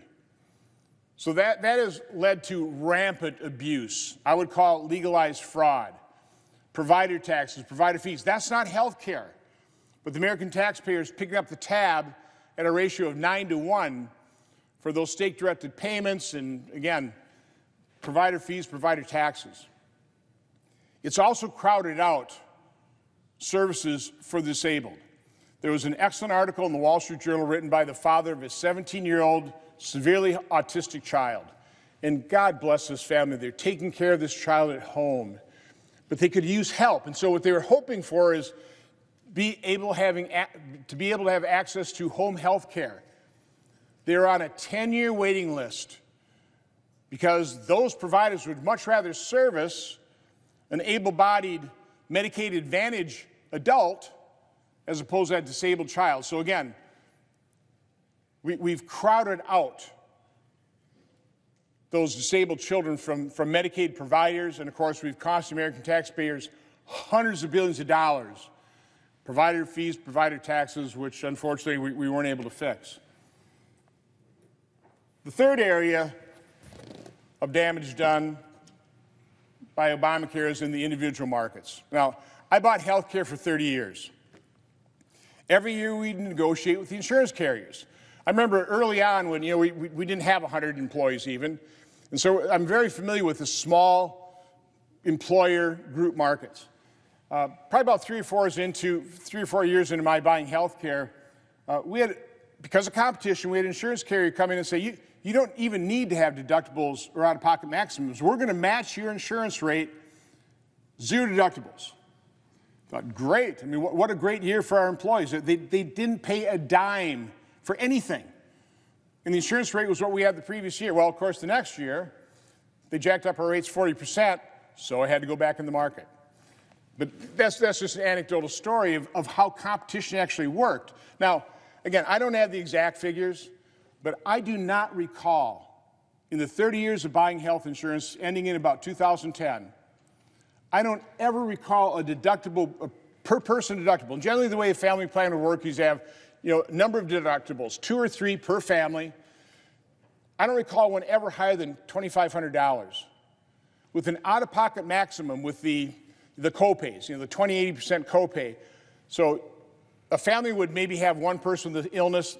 They'd go through their $2,500 deductible, and then if there are charges above that, 80-20 split, up to a maximum out-of-pocket of $5,000 per year.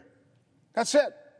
That's the most. Again, that started out back in the early 80s, started out maybe $100 deductible with a maximum out-of-pocket of $1,000. But again, that all, because of inflation, by the time I left, it was about $5,000 maximum out-of-pocket. What has happened because of Obamacare, the faulty design of it, forcing the small percentage of people on the individual exchanges to pick up the full cost of pre-existing conditions. Back when I was buying insurance, we had something called high-risk pools. They weren't perfect. Some modifications, we could have completely covered people with pre-existing conditions, but the way they worked is every insurer that sold products in the state had to basically take on people high risk. So as I'm buying insurance, let's say I had somebody who was diagnosed with cancer. The insurance carrier would come in, and they would do something they call laser out that individual. Not a problem, because that person right away would go into the high-risk pool, and there are so many different options in terms of deductibles, that type of thing. We could buy a plan for that individual from the high-risk pool, pretty much the exact same rates as we were getting, the exact same deductibles. If that person had a remission of cancer, no longer lasered out, he came back into our plan. It worked beautifully. It was funded by everybody. Everybody that had, employer-sponsored care, anybody that had insurance policy, a very small percentage was assessed to pay for the high-risk pool. Now, every state was different. Some states were adequately funded, some that weren't. I think Maine had an excellent high-risk pool.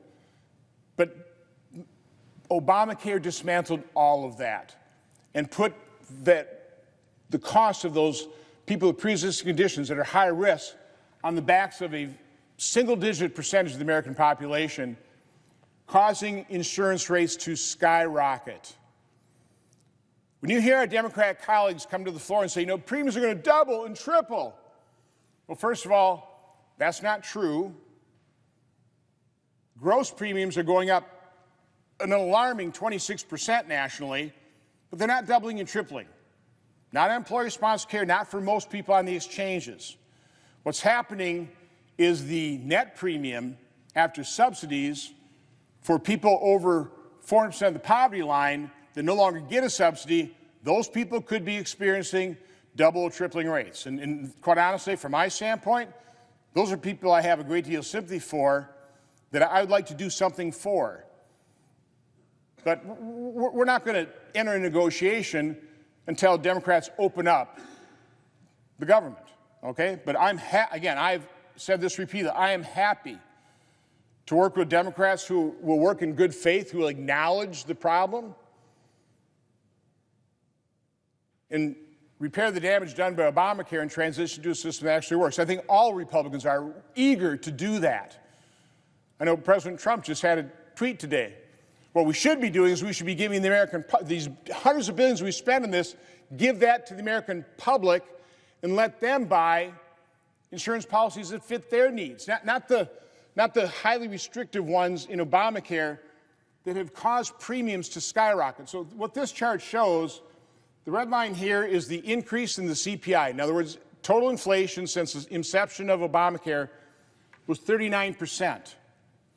All these blue bars, I know it's hard to read, this is every state, the percent increase in their premiums, I mean, for a 40-year-old enrolled in the silver benchmark. Again, averages are very difficult here because you have every state different, all these different plans, but we've picked one. This is pretty typical.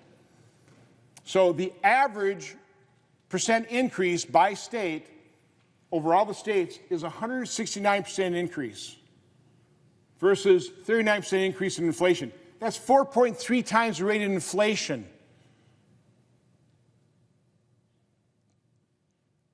This is what has been happening to the 20-some million people on the individual exchanges. It's because the faulty design of Obamacare. It's got to be fixed. We can fix it. We know how to do it. You reinstitute high-risk pools. You give consumers a choice of all kinds of different options, short-term plans, catastrophic care. By the way, Obamacare insurance is what catastrophic plans looked like in the past, only orders of magnitude more expensive. So again, this is the gory snapshot of what Obamacare has done to individual premiums. Now, I've got another chart that shows you what's happened in the marketplace for employer-sponsored plans. You don't see anything up here at the over 300% level. You see really quite consistency because Obamacare didn't impact employer-sponsored care anywhere near to the extent that it did. Now, it's still way too high. On average, employer plans increased 74% since the inception of Obamacare. A lot of this is driven because of what Obamacare has done in terms of consolidation of every part of the healthcare industry. So there's no reason for these insurance rates to be almost double the rate of inflation. But it's a huge difference. It's a huge difference because there's greater freedom in the employer-sponsored insurance plans than there is in the very prescriptive Obamacare. This last chart, I'm glad I had it because in the hearing, my ranking member, the senator from Connecticut, made the statement that I don't know anybody who's been harmed by Obamacare. Huh? What? I mean, I already mentioned the consolidation of the industry. I mentioned the disabled child is being crowded out by an able-bodied, working-age, childless adult. I already talked about the dramatic increase in premiums for everybody. But the Democrats' own witness, a mom from Wisconsin, was a victim of Obamacare. This isn't exactly what her premiums are because she, quite honestly, didn't have all the information. But she had a few key pieces of information that we could go to look at Obamacare exchanges, come up with the premiums. But this is showing you what's actually happening, okay? This individual, a mom, 2 kids, great person, is a victim of Obamacare.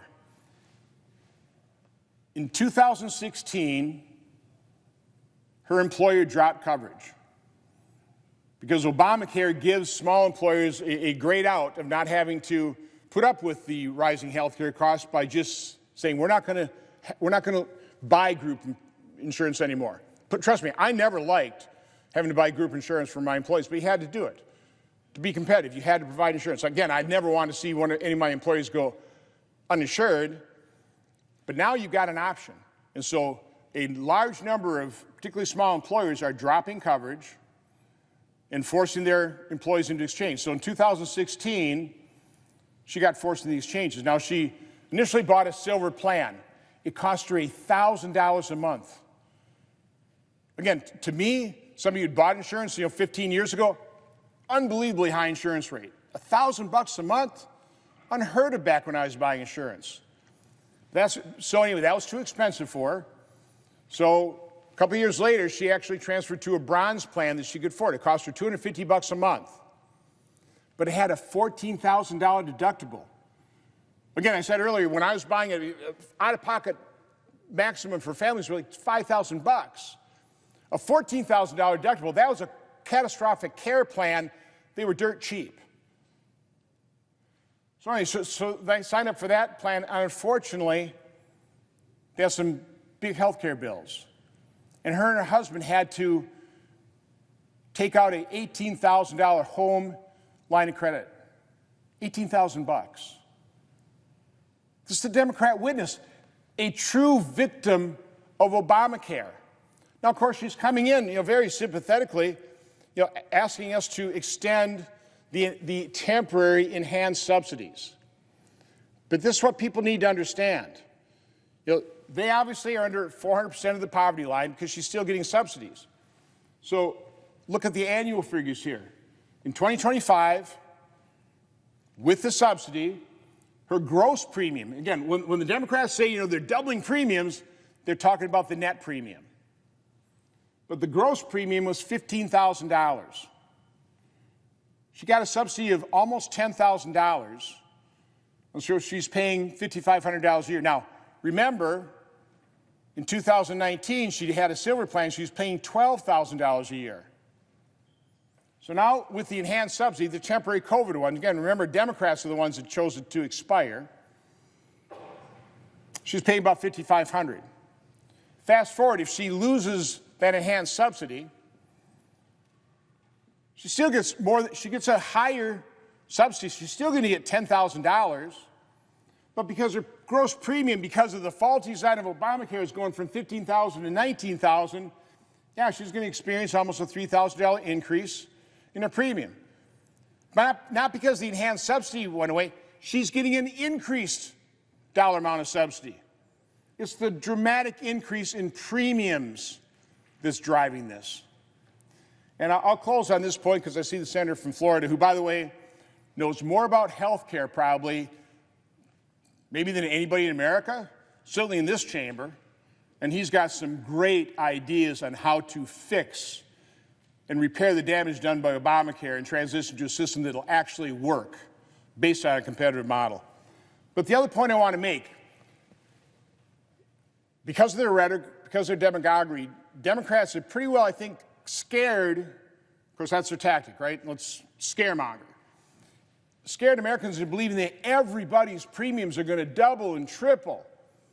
First of all, we're talking about the Obamacare exchanges, which they say they've got about 24 million people, but because of the no premium policies with these enhanced subsidies, there's probably about 6 million people with phantom plans.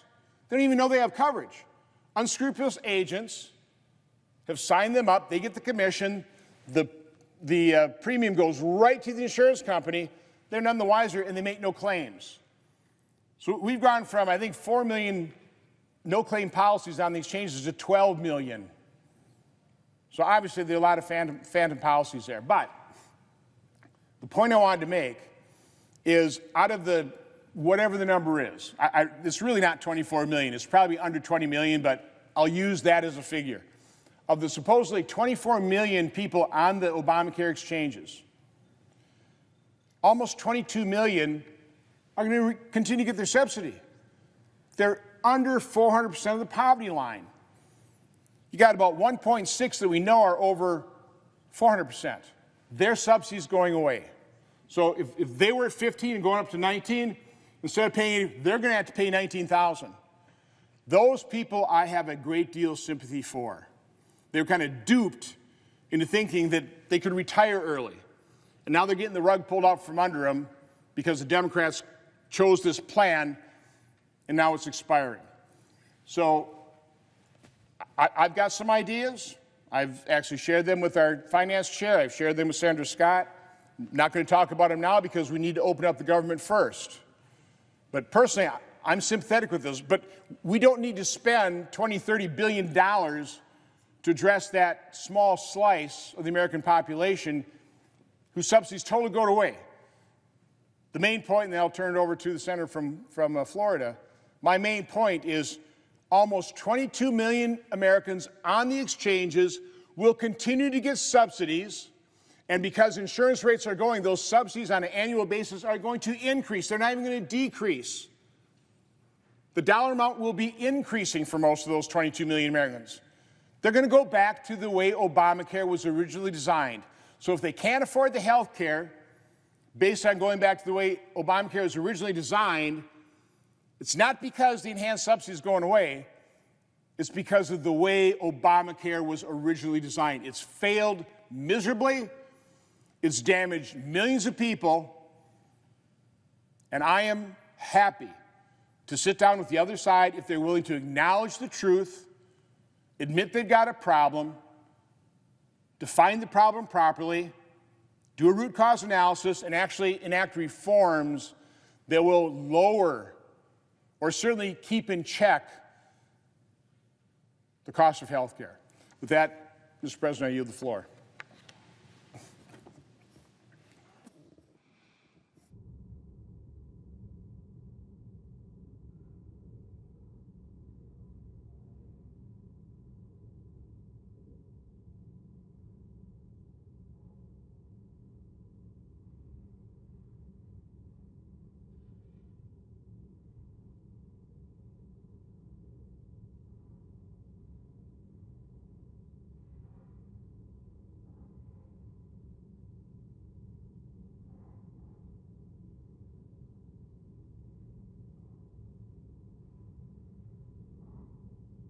Mr. President. Senator from Florida. First off, I want to thank my colleague from Wisconsin. You know, not only has he worked hard to try to do what all Republicans have been doing to open up this government, he's also worked his tail off to try to get people paid. And it's hard for me to believe that the Democrats don't want to pay people that are working. I don't care whether, you know, it's the military or the FAA or people that work here on the Senate floor, people work in our offices, Capitol Police, everybody should get paid. There's nobody that shouldn't get paid. So I want to thank my colleague for working his tail off to try to make that happen, and I'm really disappointed that my Democrat colleagues are not willing to do that. Here's where we are. The government has been shut down for 39 days because of Democrats. Not Republicans. Republicans want to open up government. Democrats have voted to shut down government. We voted time and time again. Republicans have voted to open the government, and Democrats have voted to shut down government and not pay food stamps, our troops, our air traffic controllers, or Capitol Police, the people that take care of us. I've also tried to pass my no budget, no pay bill. So if Democrats want to fund the government and pay our federal workers and our troops, if you ask the average American, do they think the same people that have said they don't get paid or they don't get their food stamps, do you think they're saying, well, I want to make sure they get paid? Absolutely not. And of course, when I brought that to the floor, Democrats blocked it. So what are the Democrats telling our families? They don't care about you or your family. It's clear. They don't care if you can put food on the table, pay the rent, pay the mortgage, make sure your children get health care. They are saying they do not care. They're heartless. They don't care about members of our military who are trying to provide their families while protecting our country. They don't care about moms who are relying on SNAP to feed their kids this month. They don't care about the Capitol Police who are keeping them safe every single day. They don't care about the millions of Americans who plan to fly but are now losing money on canceled tickets, unsure of their safety in the skies, and having to scramble to see and spend, they're scrambling to say, should I go home at Thanksgiving? And think about this. You think when there's fewer flights, the price of air travel goes down or up? It goes up.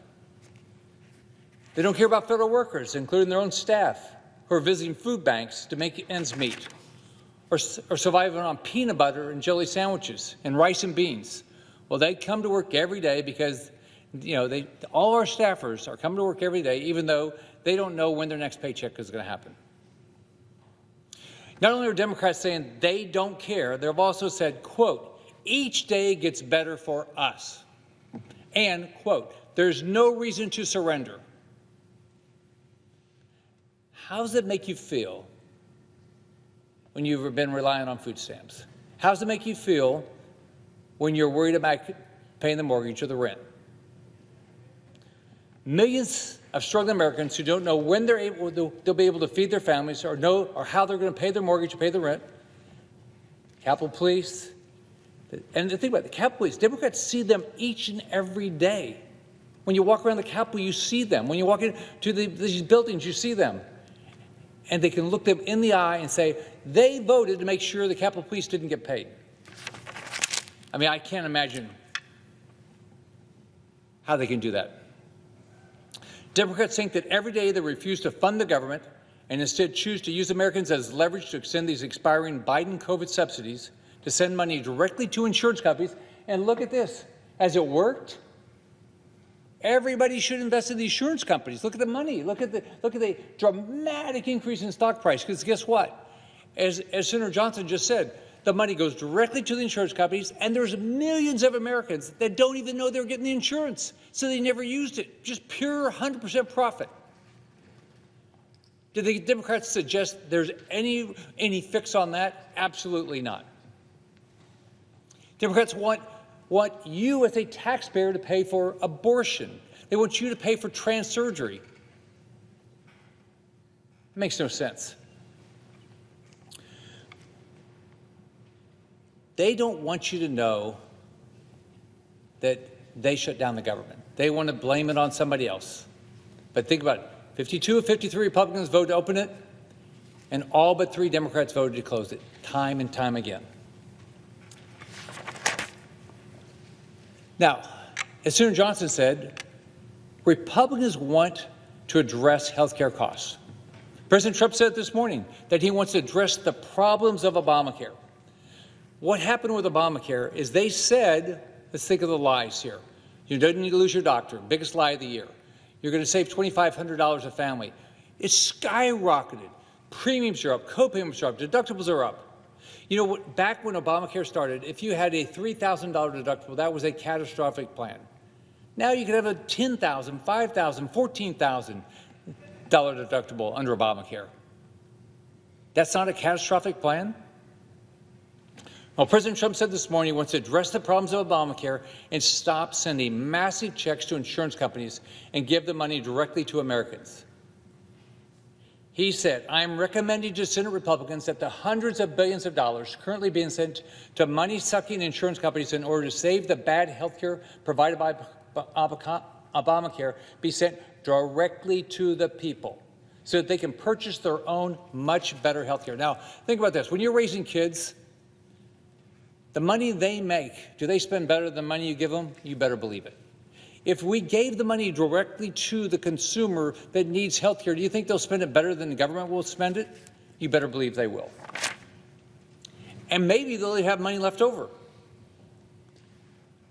If we want to fix Obamacare, we've got to give the money directly to the person and let them buy the health care. So if you're going to get a health care subsidy under Obamacare, all right, you should get the money yourself in an HSA and then let you buy what you want. The government shouldn't tell you what insurance you have to buy. If their idea was so good, why did the cost go up so much? It hasn't worked. So what he said, in other words, take from the big bad insurance companies, give it to the people, and terminate per dollar spent the worst healthcare system anywhere in the world, Obamacare. I've got a plan to do just that. It will bring down the costs. It'll give you more freedom. Instead, Democrats are fighting to keep these Biden bonus credits to try what did they do in the first place? They did it to mask the cost of Obamacare. Obamacare's costs are skyrocketing, and they said, gosh, we don't want people to know that. So we're going to give you a whole bunch of money, and so you won't even know what it cost. And to make sure you didn't know what it cost, they sent the money directly to an insurance company. And there's massive fraud. So here's all you had to do. If you wanted to make money off the system, you just had to know somebody's name, birth date, address, and maybe telephone number, and you could sign them up. You an agent, you got paid. Insurance company got the money. You might not even know you got it. There's somewhere between 4 and 6 million Americans that didn't even know they're getting this. Money's just going directly to the insurance companies. And guess what?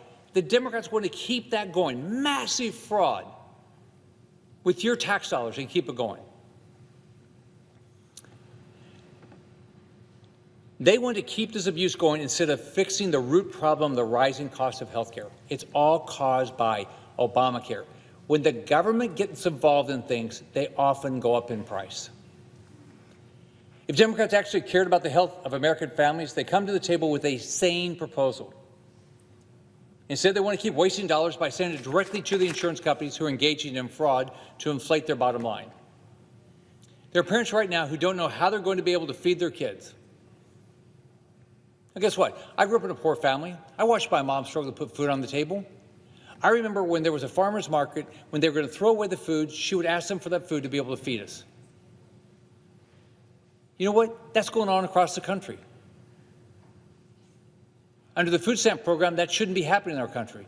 But because of the Democrats' decision to shut down this government and make sure that people don't get their food stamps, that's going on. I just think about the struggles my mom went through, and why would the Democrats would want to put moms and dads through that struggle today? That's exactly what they're doing. Democrats are refusing to fund food stamps and are stopping poor moms and dads like mine from feeding their kids, but they're getting paid. Let's remember this. All the problems are being caused, they still get paid. Now, Democrats promised to keep the government shut down and these essential programs shuttered until, quote, planes were falling out of the sky. Can you imagine saying that? Unfortunately, each day we're getting dangerously closer to Democrats getting exactly that wish. Air traffic controllers are calling in sick so they can instead work at jobs where they get paid. Think about this. They're having to not come in because they're not getting paid and taking jobs like with Uber to get paid so they can put food on the table. So we're making an already very stressful job more stressful. And Americans are paying the price both financially and with their safety. Now, Secretary Sean Duffy can see the stress in the system, and so he started to reduce the number of flights. What he's done so far, I think it will mean 500,000 Americans will have their flights canceled each and every day. Think of that. So think about it. You might be going to a funeral. You might be going to a wedding. You might be going to see a sick grandparent.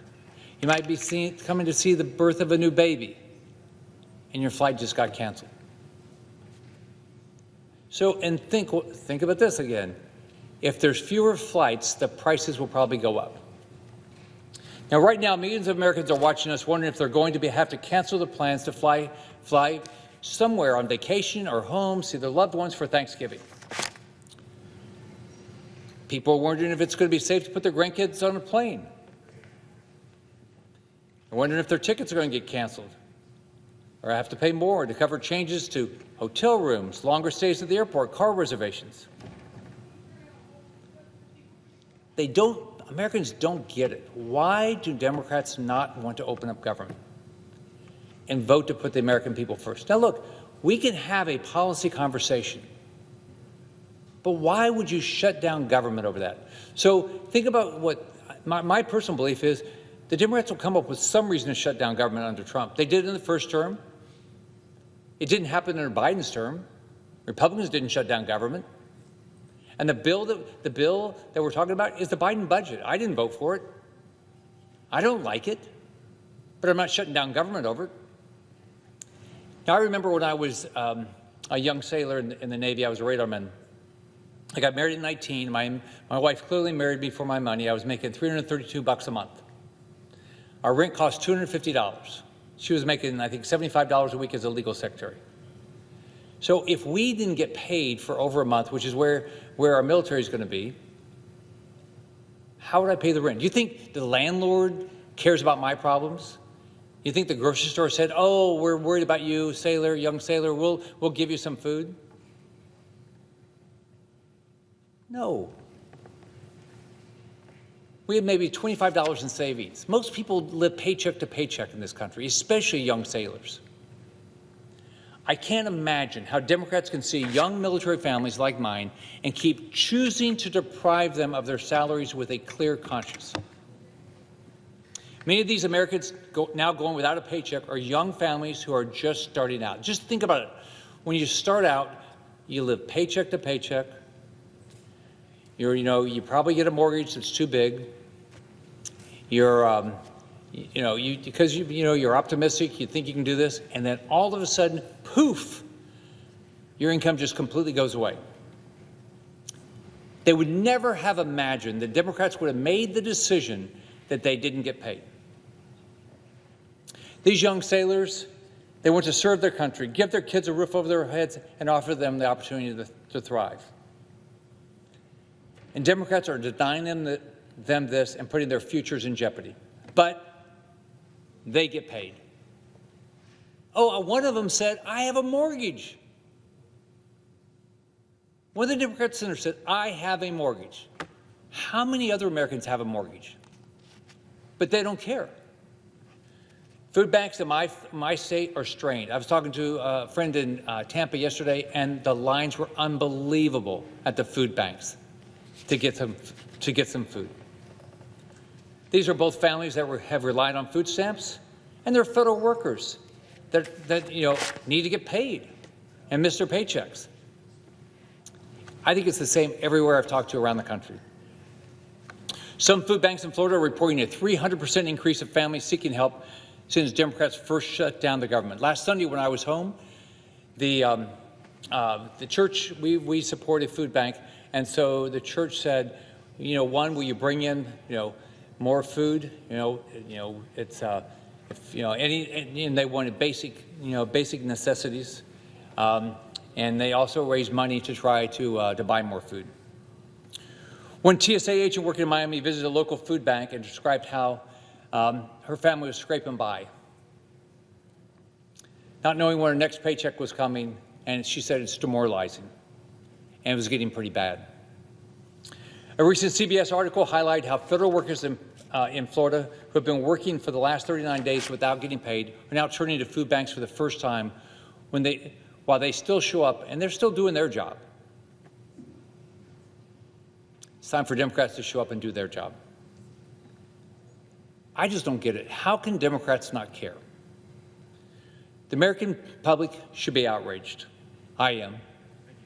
I think it's time for Democrats to finally choose the American people over these insurance companies that have made a fortune over a program that doesn't work.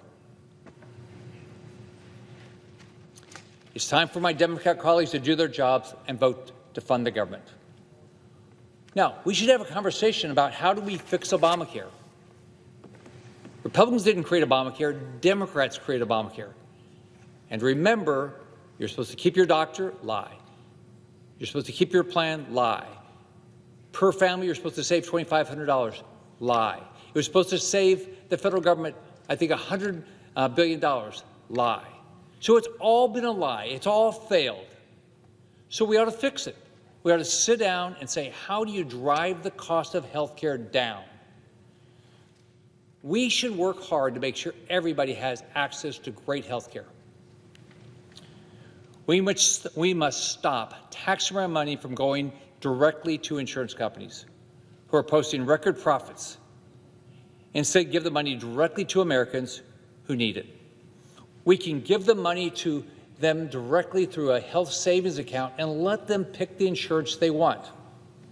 We should allow Americans to shop across state lines, find the best insurance product for their individual family. This will clearly drive down the cost of health care. But first, Democrats, open government. The American people should be calling every single Democrat. What should happen right now is every American should call every Democrat senator right now and say, open the government, have a heart, and stop getting paid until you do. I yield the floor.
Mr. President.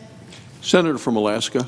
Mr. President, I know that we're getting ready to wrap the day here on this Saturday, and I just wanted to take just a couple minutes. I really don't feel like I'm speaking as the senator for Alaska. I feel like at this moment I want to be the senator speaking for the men and women who allow this place to happen on a weekday, but also on a weekend.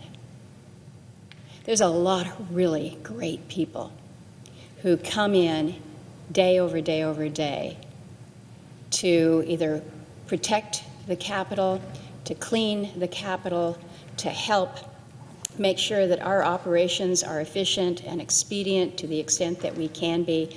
They keep the wheels on the bus, if you will. And along with all of our other federal employees and so many that are being impacted by this shutdown, they haven't been paid since the 1st of October, since the shutdown began. And the pressure points are real. I spent a lot of time talking to these people because they're the ones that are making things happen here. And we're here on a weekend, and I'm glad, Mr. President, I'm glad we're here this weekend. I didn't want to be here last weekend, but I said, until the government is open, we should be here doing our jobs. And so I'm glad that we're here. But I also recognize that this is not business as usual. This is not ordinary times. This is a Saturday. It's a beautiful day in Washington, D.C. right now. And we have asked those who are our stenographers, those who are doing the photocopying, those who are outside guarding the doors to this entrance, we have asked everybody to be here. We've asked everybody to be here. The Capitol building, the doors that are open this weekend, almost identical to what we would be doing on a Monday, Tuesday, Wednesday, Thursday, Friday. The doorkeepers who are outside, same schedule as usual. The employee assistance program, same schedule as usual. The food services, a little bit pared down, but outside of some different hours, schedule as usual. The ID office. Do we really need to have the people who work at the Senate ID office here on a Saturday and a Sunday? The media galleries, the parking operations, the photographic services. Do we really need to have the Senate photographers coming in? Those people who have kids who they don't get to see during the week, we're now asking them to come in, be on standby here during the weekend, drive 45 minutes to come in. Printing and graphics, we need charts. Well, those folks are all still here at the Senate Post Office, Senate Recording Studio. Mr. President, I care about the people who allow our operations to function, and I don't want us to grind them down. And so I'm asking that our Sergeant at Arms, along with those who have the oversight, it's the Senate Committee on Rules and Administration, I'm asking them to take a look at this list and to make sure that we are treating the people who stand by us with the degree of respect that they deserve during a really difficult time. We need to get the shutdown over, behind us, yesterday, but in the meantime, let's think about those who are here. And with that, Mr. President, I yield the floor.